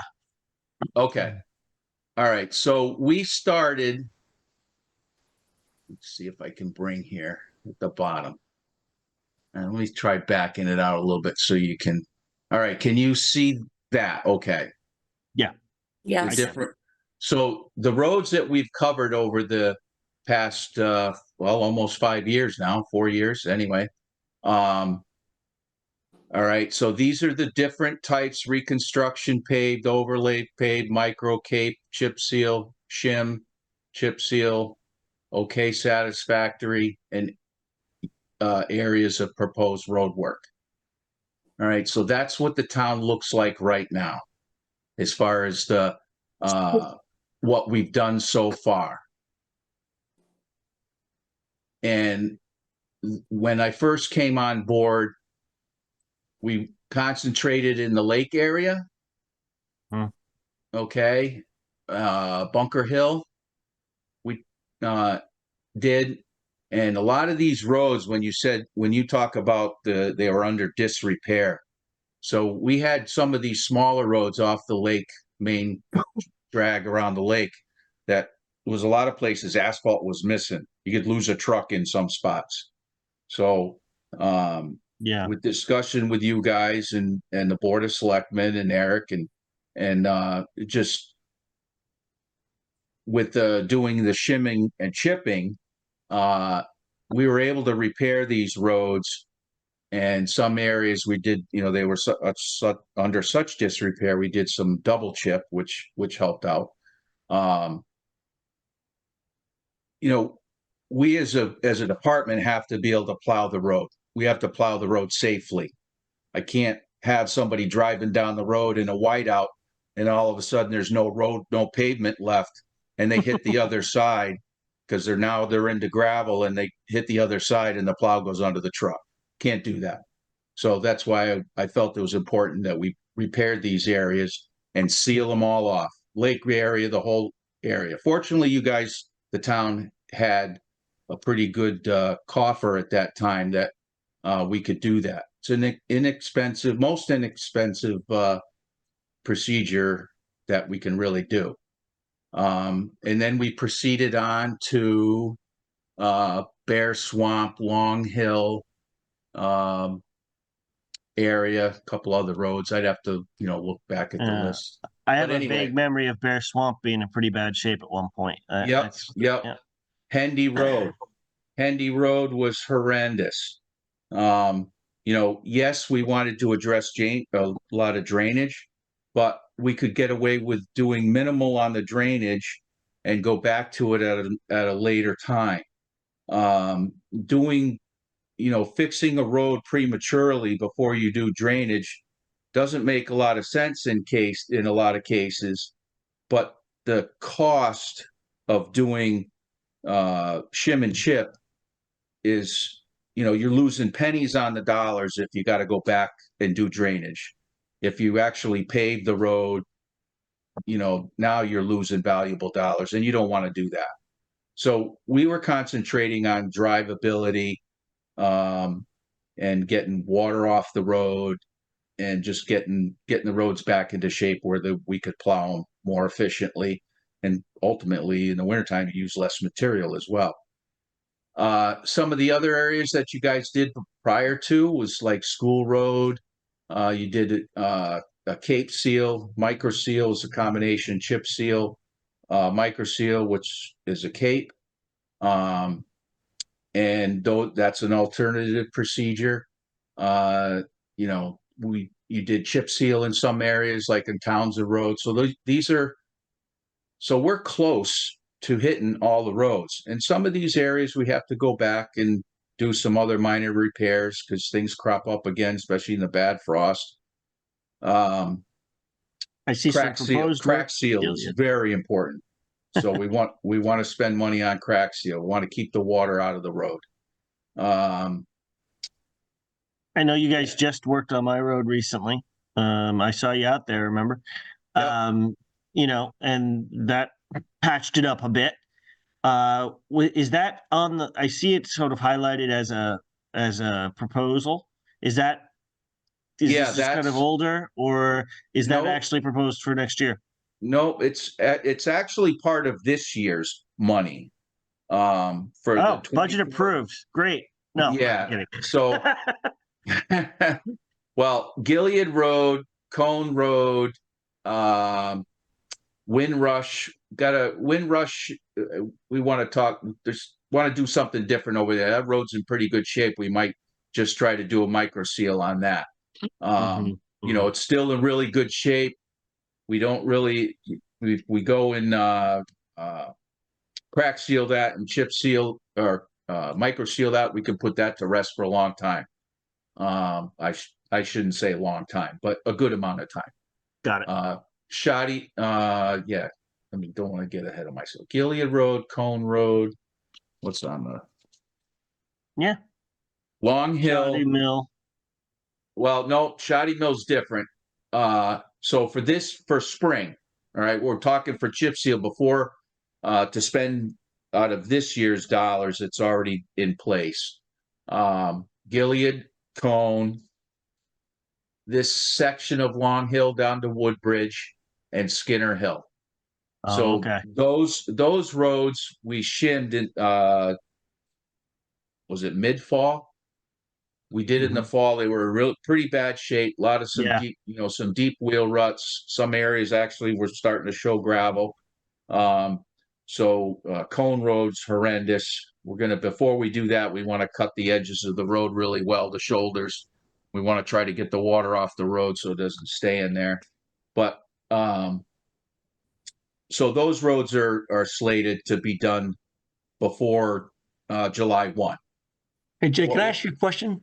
Sure. Going back up to Skinner Hill. Yes. Just always been a curiosity. Like, it seems like as you're going on the road, if you're going north, I guess you call it, or east, one side of the road seems to be Coventry, the other side is Andover. Is that true? Like, how's that, Yeah, so that section of Skinner, if you see my cursor in here. Yeah. So that's right like now. Godiva. Godiva is, it's a little cul-de-sac, short road with a cul-de-sac. That's Coventry. But there's a section of Skinner Road just right in that area of Godiva that's actually Coventry. Right. But Coventry, and it's a short length. It's a short piece. Coventry's done some work for us. They did some work on Woodbridge, and basically we're just kind of trading work. So that's the big question. Right where Woodbridge comes into Skinner Road right now is really bad. Right where Woodbridge hits Skinner. Yep. So I would imagine that's gonna be more than just chip sealed, well, we have to do some shimming in there. Okay. We'll do some patching and we'll shim it. And what you're seeing there on at that intersection is nothing compared to what we've already done. Not that it's a perfect science, it gets us out of a hot water for a period of time, and you still gotta, the thing about this area, like all of Hendy and this section of Long Hill through Skinner, there's a lot of drainage in here that needs to be done. Hmm. We need to start concentrating in this area and replacing cross culverts and basins, and we've got some other areas in town that need it as well. But right now, we're trying to hold these roads and kind of keep them in place so we can start going back and maintaining these and keep them in a consistent manner that is safe for everybody to travel on. And we don't have all these potholes and hazards. Right. Burnett Brook is Mm-hmm. another one that's needs some work, but that's on next year's 25-26. Mhm. So any questions about the map? I just want to say thank you. I hope everybody Yeah. else is okay with the long digression there that I asked about, but this was really helpful for me. Thank you, Jay. Thank you. No, Okay. thank you. Thank you. Appreciate it. I Yeah. can make this available to you guys perspective, if you want me to send a email out to, Oh, yeah, love You to. know, That would be great. Thank you. Yeah, that would be you know, great. just tell me who to send it to, and I can, or all of you, or one that you can share. Jay, if you want to send it to me, I'll send it out to everybody. I don't mind. I know you've emailed me before, so. Okay, send it to you, Joanne? Yeah, I'd be happy to just, I mean, unless you want to type in everyone's email address. but No, that's Right, fine. yeah, If you I'll take care of it when you send, I think that's great for all of us to see. And then we reference, I know we had the spreadsheet up in there where Eric had the balances and, you know, the planned rest of the work for this year and then next year. So good to see. Yeah, so speaking of this year, before we leave the map and Eric puts his screen back up so we can, but so Shoddy Mill Road, Ridge Road, and Burnett Brook, right? Do I have Burnett Brook this year? Yeah. No, next year. No, No, next year. No, I do. Oh, I'm sorry. Yeah, well, I'm for fiscal year 25-26. I don't have Burnett highlighted because I must have missed that for some reason. But Burnett Brook, 0.76 miles. That is on my list. Hickory, Aspinall, Burnett, Ridge Road, and Birch Drive. For 25-26. The remaining of Shoddy Mill Road and Webster Lane is what I had for 25-26. So let me get out of this map. I'll stop the sharing. Eric can put his back up, and I'll explain if there's any questions on the line items for 24-25 and 25-26. Jay, do you guys also handle the tree work and stuff? Yes, we do. Is that a line item we have not yet gotten to, or? Well, tree work, just that one's real easy. You guys have been earmarking $50,000 a year. We've been staying pretty much well below that. I shouldn't say well below, but you know, it's given us enough money to do what we need to do. Basically, I spend somewhere, I'd have to look it up, but somewhere but around the $40,000 mark, and I usually have something left over to get started into the next year before new money comes in. We've done a lot of work with Eversource, a lot of co-ops, matching monies. This year, we didn't really get to do that too much. But Eversource came in and has done a tremendous amount of work for us, like on Shoddy and Burn App, and you know, and then we've gone behind them without exchanging any money. We've assisted them by picking up some of the wood. You know, it's in their right of way, our right of way. If they're willing to take the trees down for nothing, I'm more than willing to help pick up the wood. You know what? Absolutely. What the residents don't take themselves. So, Jay, quick. So, is the focus on the tree work? more on dead trees that 'cause I know there's quite a few trees that I could point out that are like ready to fall down dead right next to the road, ash trees. Yep. And Yep. it just always blows my mind that we leave certain trees up that are dead, ready to fall, and in my opinion, pose quite the threat. And then there's other trees like we just, crop back, it seems like, and I love getting the overhead moved back so the sun comes in and, helps, melt the roads, keep the roads clear.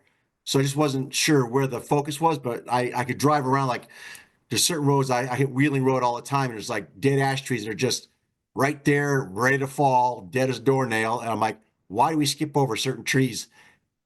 Just seems, I don't know what the So focus I is. would like to answer that question and just say yes. Okay. Because, we've gone down quite a few roads, got them done to the, what we think all right, we're in good shape. We move on to the next road, and, a month later, half a dozen trees have died off that weren't dead, when we left. And they just keep cropping up. But, the good news is that we do come back to them and do them. And sometimes we either run out of money or time, or a different project comes up and we got to leave things alone a little bit. But the tree plan, as I'll call it, has been trying to raise the canopy, let the sunlight in, take out the compromised trees, the dead trees, and the trees that are a hazard to the roadway. If they're marginal, like, if they're really close to the road and somebody's going to clip them, I elect to take those trees out, and we'll get the stumps grind, such as Burnett Brook. Burnett Brook was bad, and there was a lot of dead trees there. And then we get these hard leaners that they're just, the next windstorm they're going to fall. So we'll take those out. So the straighter, the better. Raising the canopy, the better. Service reliability of the utilities. That's kind of what we've been trying to strive on. And getting the shoulders of the road clear. Somebody needs to pull over. I'd like to have a safe place for them to pull over. The trees that we can groom and let grow as time goes on, we'll just trim them so they grow straighter. We try to do that as well.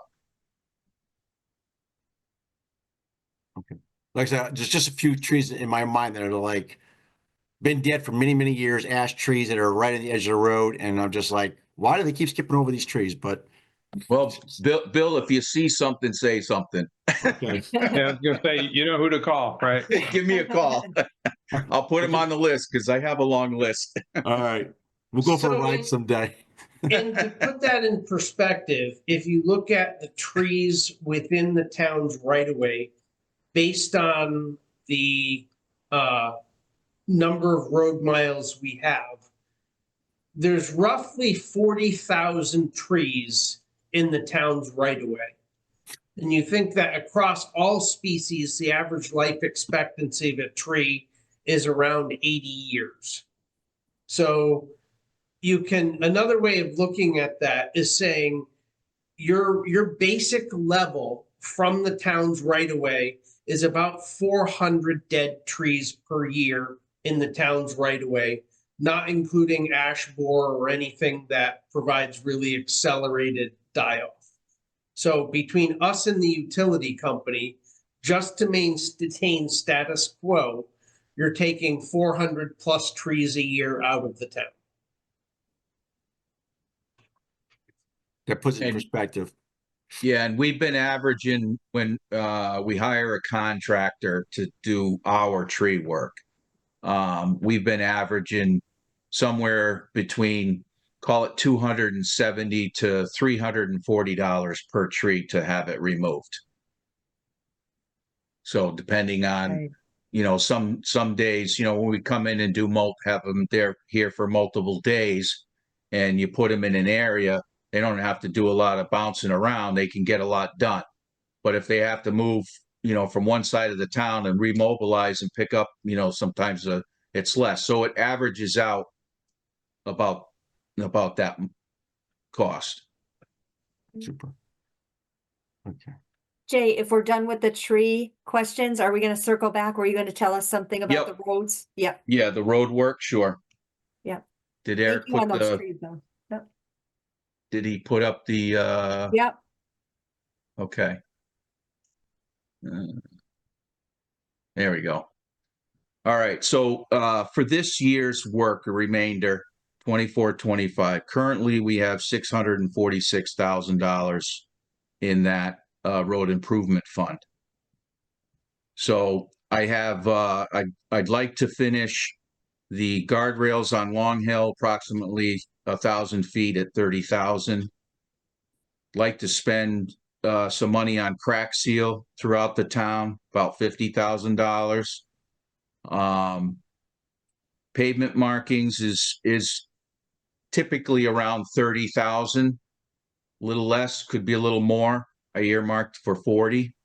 And we need to stock up on our drainage products. We need to get some pipe and catch basin structures so we can continue with that work in different areas of town. And then the chip sealed plan roads, Long Hill, Skinner, Gilead, Combe, and some additional shimming and pavement repairs that we didn't finish up with on those in those areas. So that's where that money comes from for, and that would leave a balance of about $156,000 in the account before any new money comes in.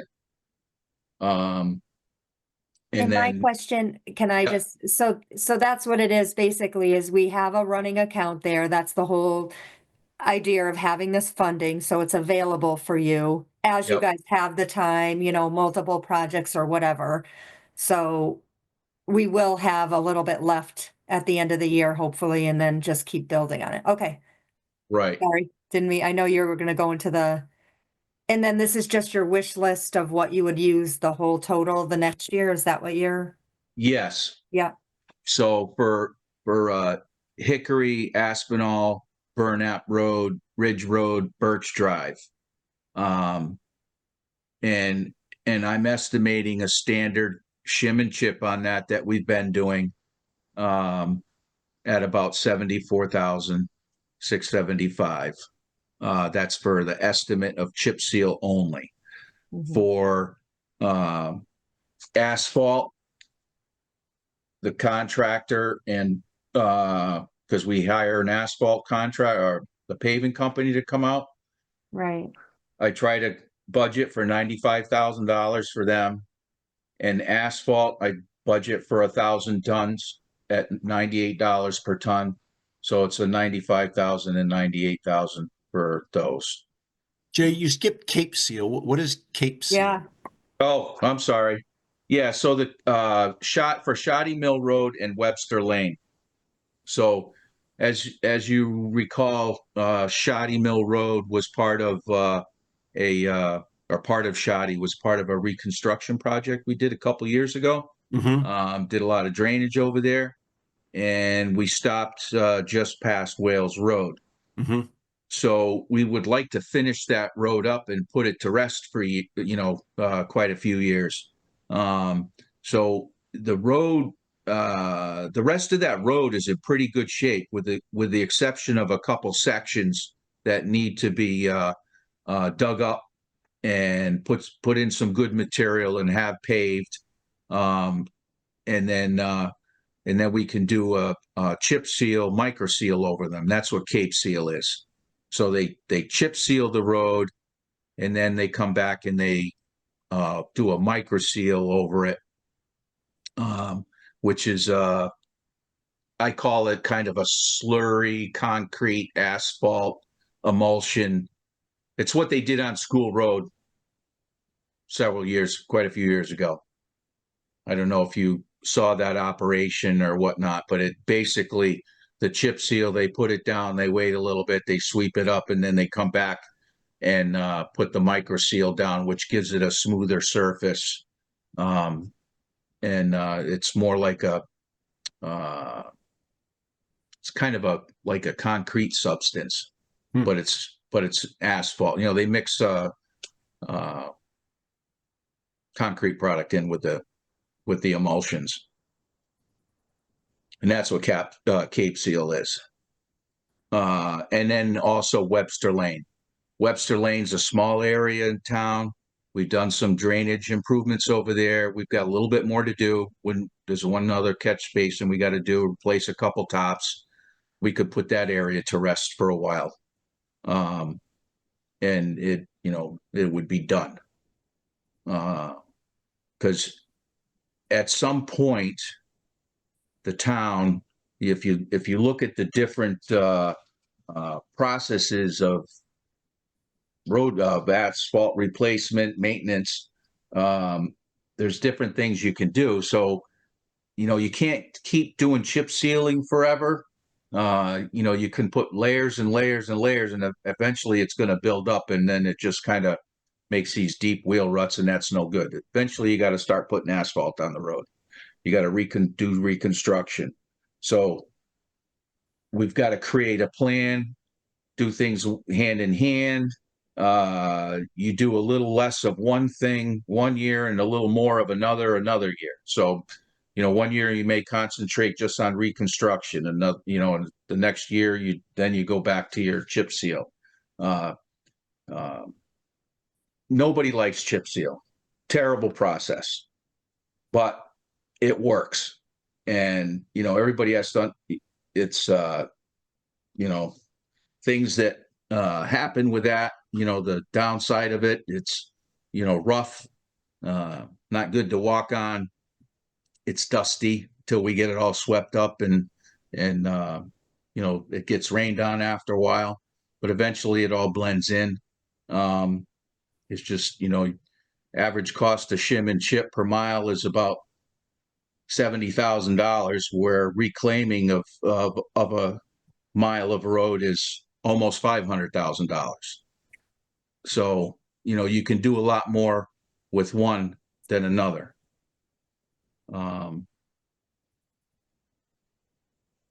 So I think that Okay. was great. I mean, I don't want to keep you all night. I know you have an early morning too. I know Mark, I feel like he gave a good overview of the things that we would have questions for, or the needs and all of that. Yeah, for sure. It's really nice to kind of hear the outline and the plan, in a way that, we haven't really had before, I think. So, Mhm. Mark, Yeah, And the roads look the best they've ever have since I lived in town. So thank you, Jay, and Yeah. Eric and Selectmen and everybody else. Yeah. the taxpayers who've agreed to fund it at a higher rate than we had before, we're still catching up, right? Still catching up. Yeah, well, Many years of neglect. understandably, there's give and take with everything.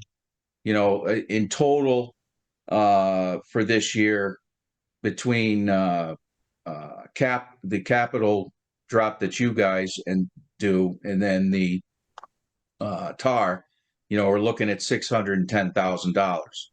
So $410,000 drop from the town, and then from Town Aid Road, we'd need 185,000, and 15,000 would be the balance that we would take from leftover monies, from last year. So the things that I proposed come to $610,000. Do we have to do them all? If we can't, we can't. I'd like to do as much as I can. And understandably, we're all going to have to take some cuts, and they'll just have to decide what we put off for another year. That's all. It's what we've had to do before. And we can do that. But $410 is what has been the annual drop for the capital road expenditures from the town, typically. okay, Mark, can I take like 3 minutes and just do big picture stuff related to road and the road network? Sure, I think so. Thanks. Okay, so Knock it the off town while of we're here. Andover has 34 miles of roadway. That's town road. There's also a bunch of state roads, Route 6, Route 316, Boston Hill. We're not responsible for those. We don't spend any money maintaining them or plowing them or anything. So that 34 miles of road, the kind of asset cost of that is about $34 million is what the town has in a road asset. In terms of large bridges, and by large, I mean large enough that it qualifies for the federal local bridge program, the town owns about $18 million in bridge asset, or will after the Long Hill Bridge is replaced. Of the 4 large bridges that the town has, one was replaced in 2017. One is being replaced now. One will be replaced in 2027. And the other one was replaced in the mid to late 80s. So the good news is that in terms of large bridges, by around 2029, the town will have addressed all of its large bridge assets. And should not occur any major maintenance for those assets, for the next 20 to 30 years. Where we're going to suffer is in the small bridge and culvert category.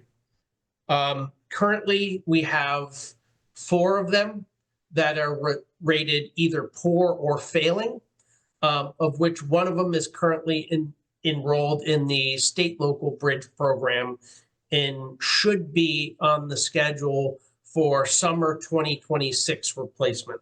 That culvert is on on Lake Road, right near Basola. And that's about a $1.9 million project, about which the town is on the hook for half. There's another pretty well failed culvert on Bear Swamp. That's concerning because it's a cul-de-sac. And if that fails, the town is going to struggle to be able to access some of the residents. And we have a bunch more. So over the next 10 or so years, the one area where we're going to have the biggest shortfall is in what we're putting in bridges and culvert funds. But I also get that the town can only spend so much money, and we're only going after large culverts when we apply for and get the state local bridge, get accepted into the state local bridge program. Right now, of the bridges that are tried to be grant funded within the state, the success rate is about 30%. So the state currently has enough money set aside to fund the repair and replacement of their part of about a third of the ones that are applied. So that's kind of what we're faced with. I've been lobbying for a couple of years now to see whether the state will increase the bond funding for the state local bridge program, and also whether the state will consider increasing the state's funding share for that to 75%. There are a couple of bills pending in this year's legislature. This is an issue that we've gotten both the Council of Small Governments, Council of Small Towns, as well as the Regional Council of Governments to back. But of the 2,000 or 3,000 bills that come up, that represents 1 or 2. So no guarantees that there will be bond funding increase. But in terms of what are the catastrophic things we're going to have to deal with as a town, that's where we're really going to run into some serious dollars. And just for planning purposes, if the town was to reclaim its entire road network, it would take about a $17 million bond package. And if the town were to fix all its failing culverts without enrollment in the state local bridge program, it would be somewhere around between 10 and $11 million on today's current numbers. So that's what you're faced with in terms of capital issues that the town has currently. Joanne? I just had one follow-up question on, because culverts, is there, like you said that there was a few that were on the very low scale. Is there ever a time that someone comes in and says, close this road. You've got to do this now. I mean, obviously, we're operating on a get to the worst first. I don't need like the longest, but just a quick little answer on that. Like, is there anywhere in town that someone's saying this has to happen? Have we gotten a letter by the inspection people saying they have to get repaired by a certain date? So here's the scoop. The state of Connecticut does not inspect bridges. Well, you less have the terminology. I don't, whoever inspects it, sorry, I'm just learning as I go. But So whoever towns are on the inspects hook for that. Most towns don't really inspect their own culverts on any kind of regular basis. Mhm. We did have a pay to have an engineer inspect all of our culverts and give us a repair list about 5 years ago. Mhm. There is currently one road that has been one lane has been blocked off now for 5 years because the end wall has failed. And we don't have the money to repair that culvert. No, That's on good. Hutchinson Road. No, thank you for that overview. I just wondered, like, catastrophic or, have we gotten any warnings from whatever agency or whatever, whoever is in control of that decision? Okay. Thank you. And Eric, just for me, just kind of speaking about the culverts, so the expected cost of the culvert at sorry, I'm trying to get back there. Lake Road at Basola. Yeah, is $966,000 more or less. The combined fund of the bridge and culvert fund plus the recommended fund for this coming year is only 729. So that leaves us a shortfall, Yep. about $140,000. And I think we were talking about maybe moving that from the general fund or something to cover that because we're going to.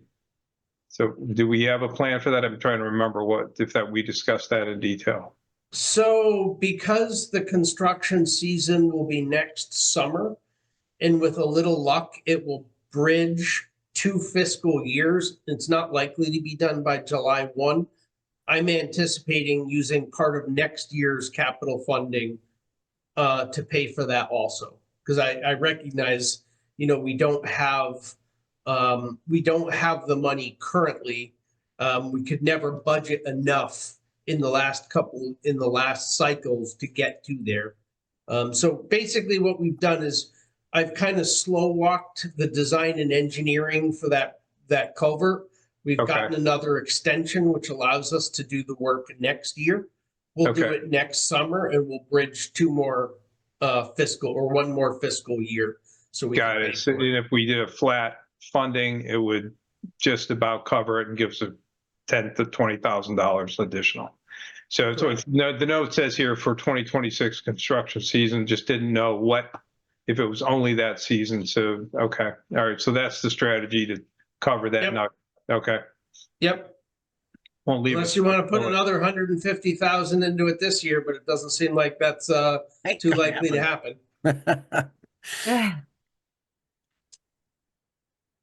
No, thank you for all the explanations. Jay, thank you for all your time and. Thank you, Jay. Yeah. And Thank you for having me, and I appreciate the patience with my explanations.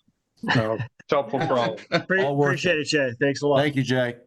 Thank you. And thank you, All right. Eric, You were for good the there? additional information. Have a Yep. good night. Night. Okay, well, if we're done with covering the public works, then that would take us to old business 5A, which is review of budget. I'm sorry, 5B, it would be review of budget to actual. I guess what I would suggest is if there's any specific things we need to take a look at here, if you'd highlight them. I haven't looked at it. If anybody has any questions, I haven't looked at it in detail, just a couple of things, but.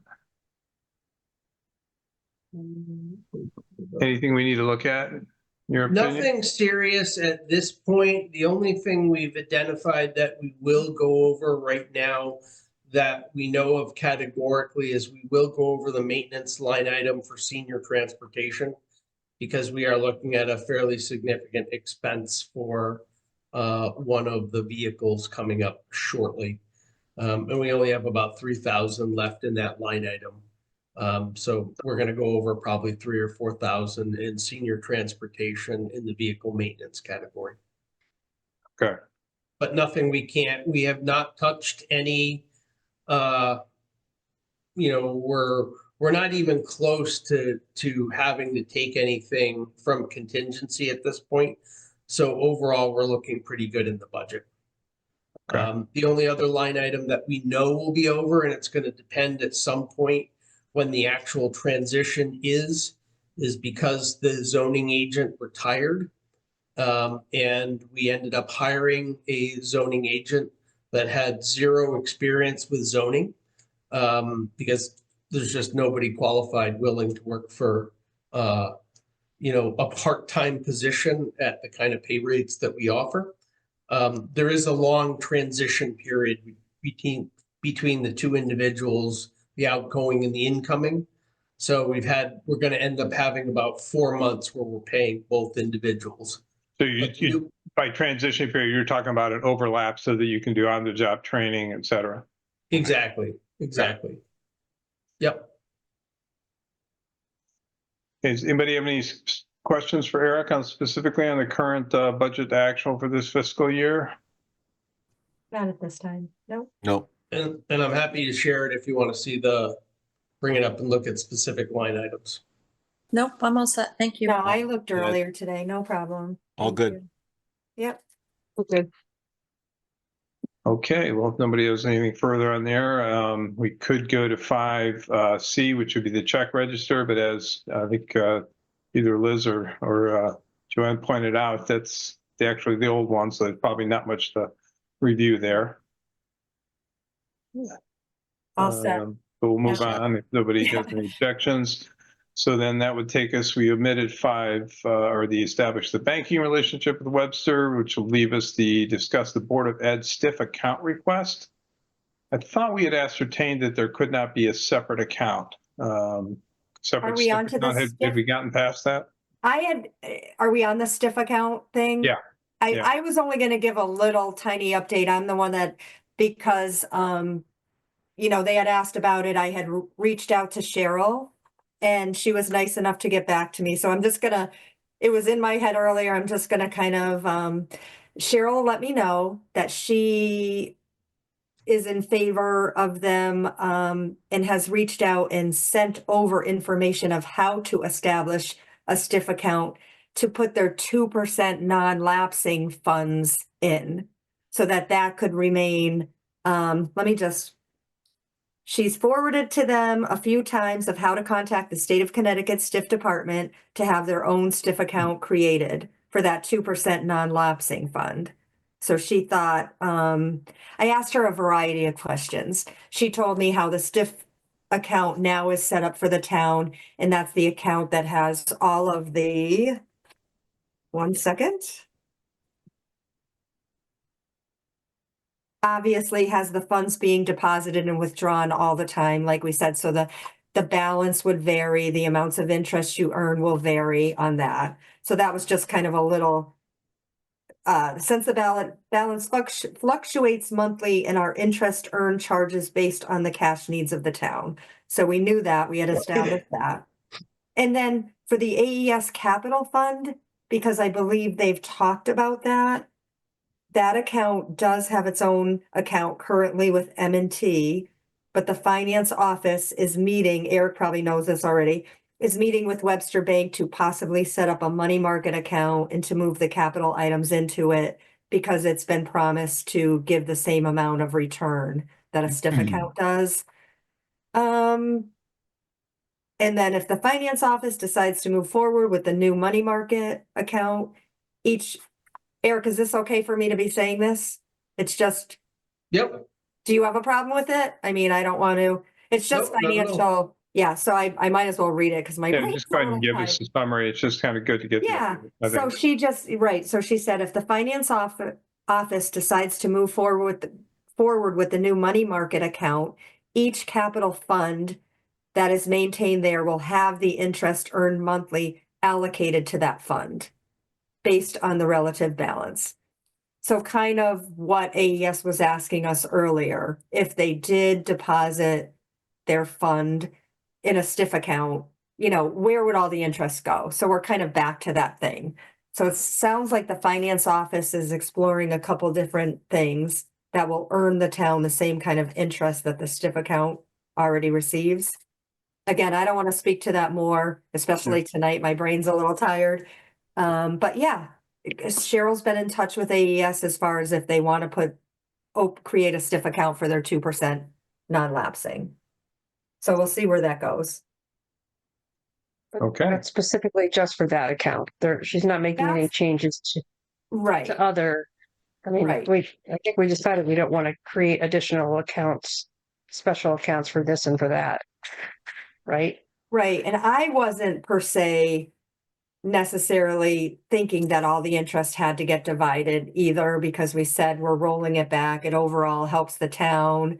So I think we're at square one. I think Cheryl was educating me because I asked some specific questions. So I just wanted to update you all since I had reached out about that. Definitely the 2% non-lapsing, they're going to look for their own stiff account, and that's what they wanted. So, okay. Thanks, Okay, Joanne. good. Yeah, Welcome. thanks. Thank you. Okay, if we can move on, then I guess that takes us to new business, which we added the item for the AHM contribution from Andover. So Louise had put out a recording of the meeting. I haven't had a chance to watch it, so I haven't seen it. Do you have the number or the amount, Louise? Andy? No, I don't. I'm sorry. All I want to say is basically, I went through it and it's a very favorable organization and they're doing excellent with it. They have a lot of referrals from 23 to 24. They have 2,000 mental health appointments. And so far this year, they've had 1,400. So it's growing and it's very beneficial. And we are actually, based on the granting and the funds that we're getting on it, and also the sharing of the space, we're actually getting something at 60% discount, because it would cost us 60% of what we're actually getting for that money. So I kind of vote yes. And they basically said no one has ever voted no Yeah, we've always approved it. on the municipal, and the other towns have already voted. And I just wanted to give let everyone else know about it and see what they feel about it. They feel the same as I do. Louise, I feel like the budget was something like a little bit over 100,000 for this year for the Andover portion. $106,953, Yeah. which is a 4.3% increase over Right. last year. I mean, it just goes up a little bit each year. I have to Right. agree with Louise. My little 2 cents is working in a school system. The amount of mental health appointments or visits to the social workers or psychologists or testing skyrocketed. It's keeps going and going. So if we're able to, get the services through AHM, with what they provide, if that's a big part, I'd be in favor of it too. It's actually a good deal. What was the number you had, Eric? 100. 106,953. Yeah, okay. Well, I got it. Okay, I can, yeah. This just for reference, there was an email that came out from Kate on January 28th that had the reference materials. I knew we had it. I had to go back and look at it. So yeah, Andover's portion last year was 102,528. This year is 106,953 is our levy. So I guess I would say, Louise, you want to make a motion to approve the levy of, Andover's levy. 106,953? Yes, I want to make a motion for Andover to accept the municipal amount of 100 and what? What was it? 106,953. 106,953. I'll second that. Okay, we have further discussion? All those in favor say aye. Aye. Aye. I, Any opposed? Any abstentions? Okay, hearing none, the motion passes. Thank you, Louise. Appreciate your participation and keeping us on top of that. Thank you all. Oh, Eric, will you be supplying your vote from the BOS? I will not. I think the BOS is going to That'd be Ann, authorize right? Ann Cremay to vote for the Board of Selectmen. Okay, But that's up to them. all right, thanks.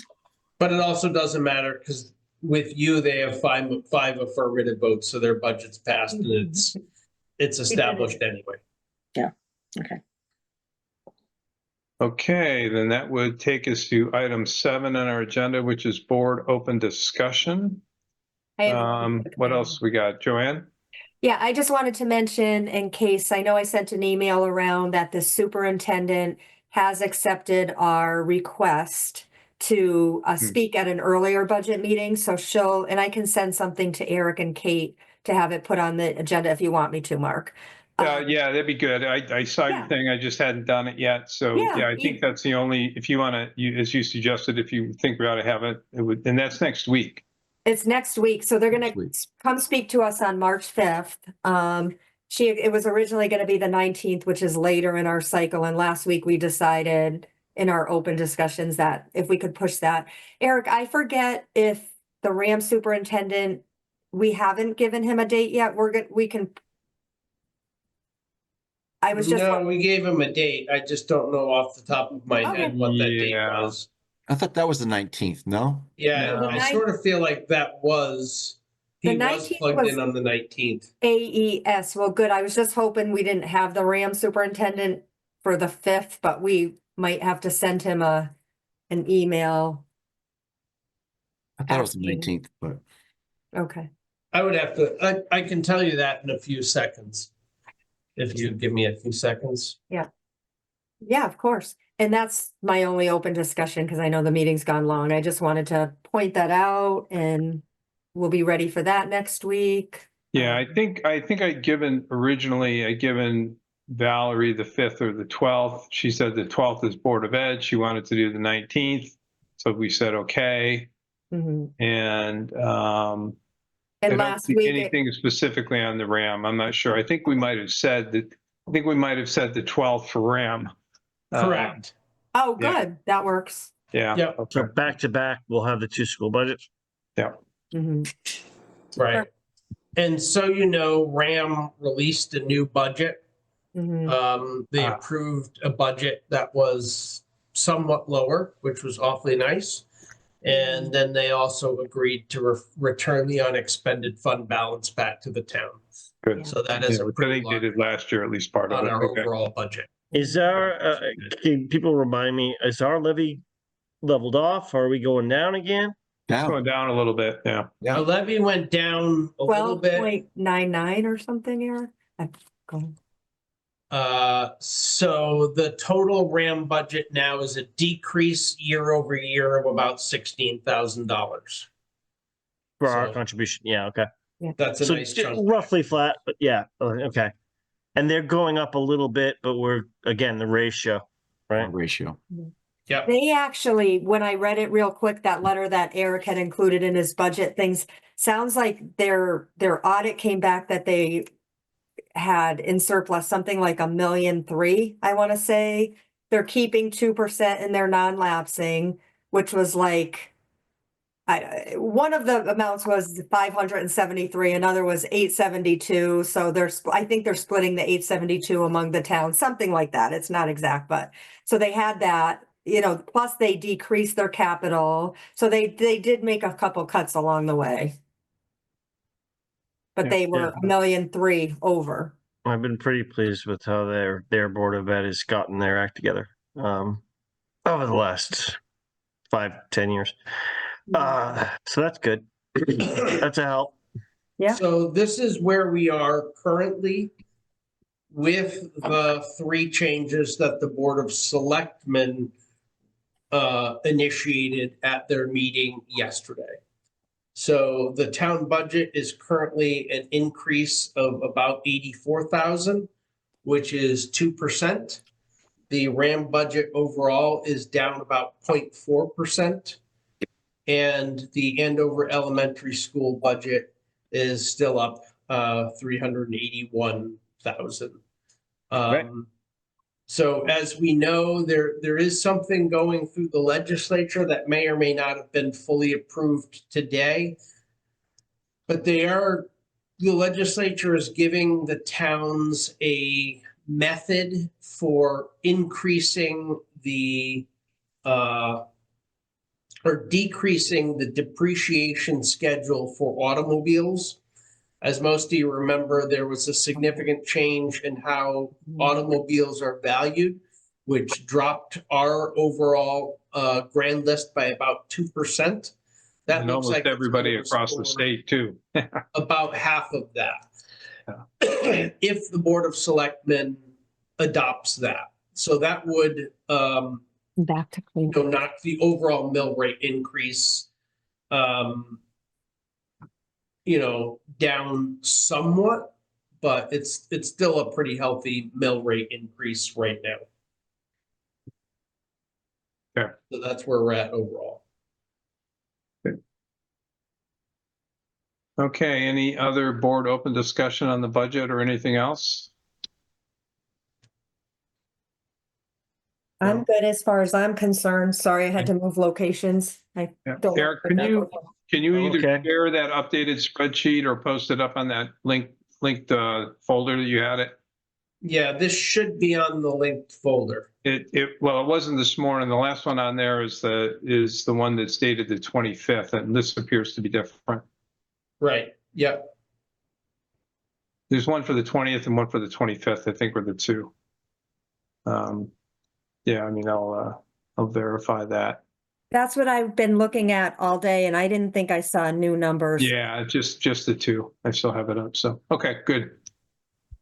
Yeah. All right. Well, if nobody has any other discussion, we can move on to correspondence. I think you all were copied on the email from Valerie Bruneau that had the letter from the Board of Ed as well as the copy of the approved budget. Did everybody receive that? Yep. Yes. Yep. Okay. Yep. All right. So no need to read it in here. You've all received it. It's a matter of the record. So, and Valerie will obviously present that next week. Mhm. Any other correspondence that we should discuss? Mhm. Okay, well, we could move into public speak, but I don't see any members of the public still with us. Who's community voice? That's the That's it. recording channel for the Oh, community voice access, community access channel. The record. usually, Well, you can't see the Usually whole there's- name, so you're excused, Liz. yeah, No thank you. problem. Hey, you gotta ask, right? Yeah, Yeah. absolutely. I think usually there's more people on the screen, so I don't always see all the names going across, and I, Oh, yeah, Thanks. sometimes, yeah. I don't know Twice. many. Okay, before we adjourn, I guess the only thing I would say is just a little bit of housekeeping for next meeting. Eric, you're not available next week, correct? No, I thought will the be 5th there at the I thought the next 5th you meeting were on the 5th. unavailable. Huh? I will be leaving the day after. I will not be here at the meeting on the 12th.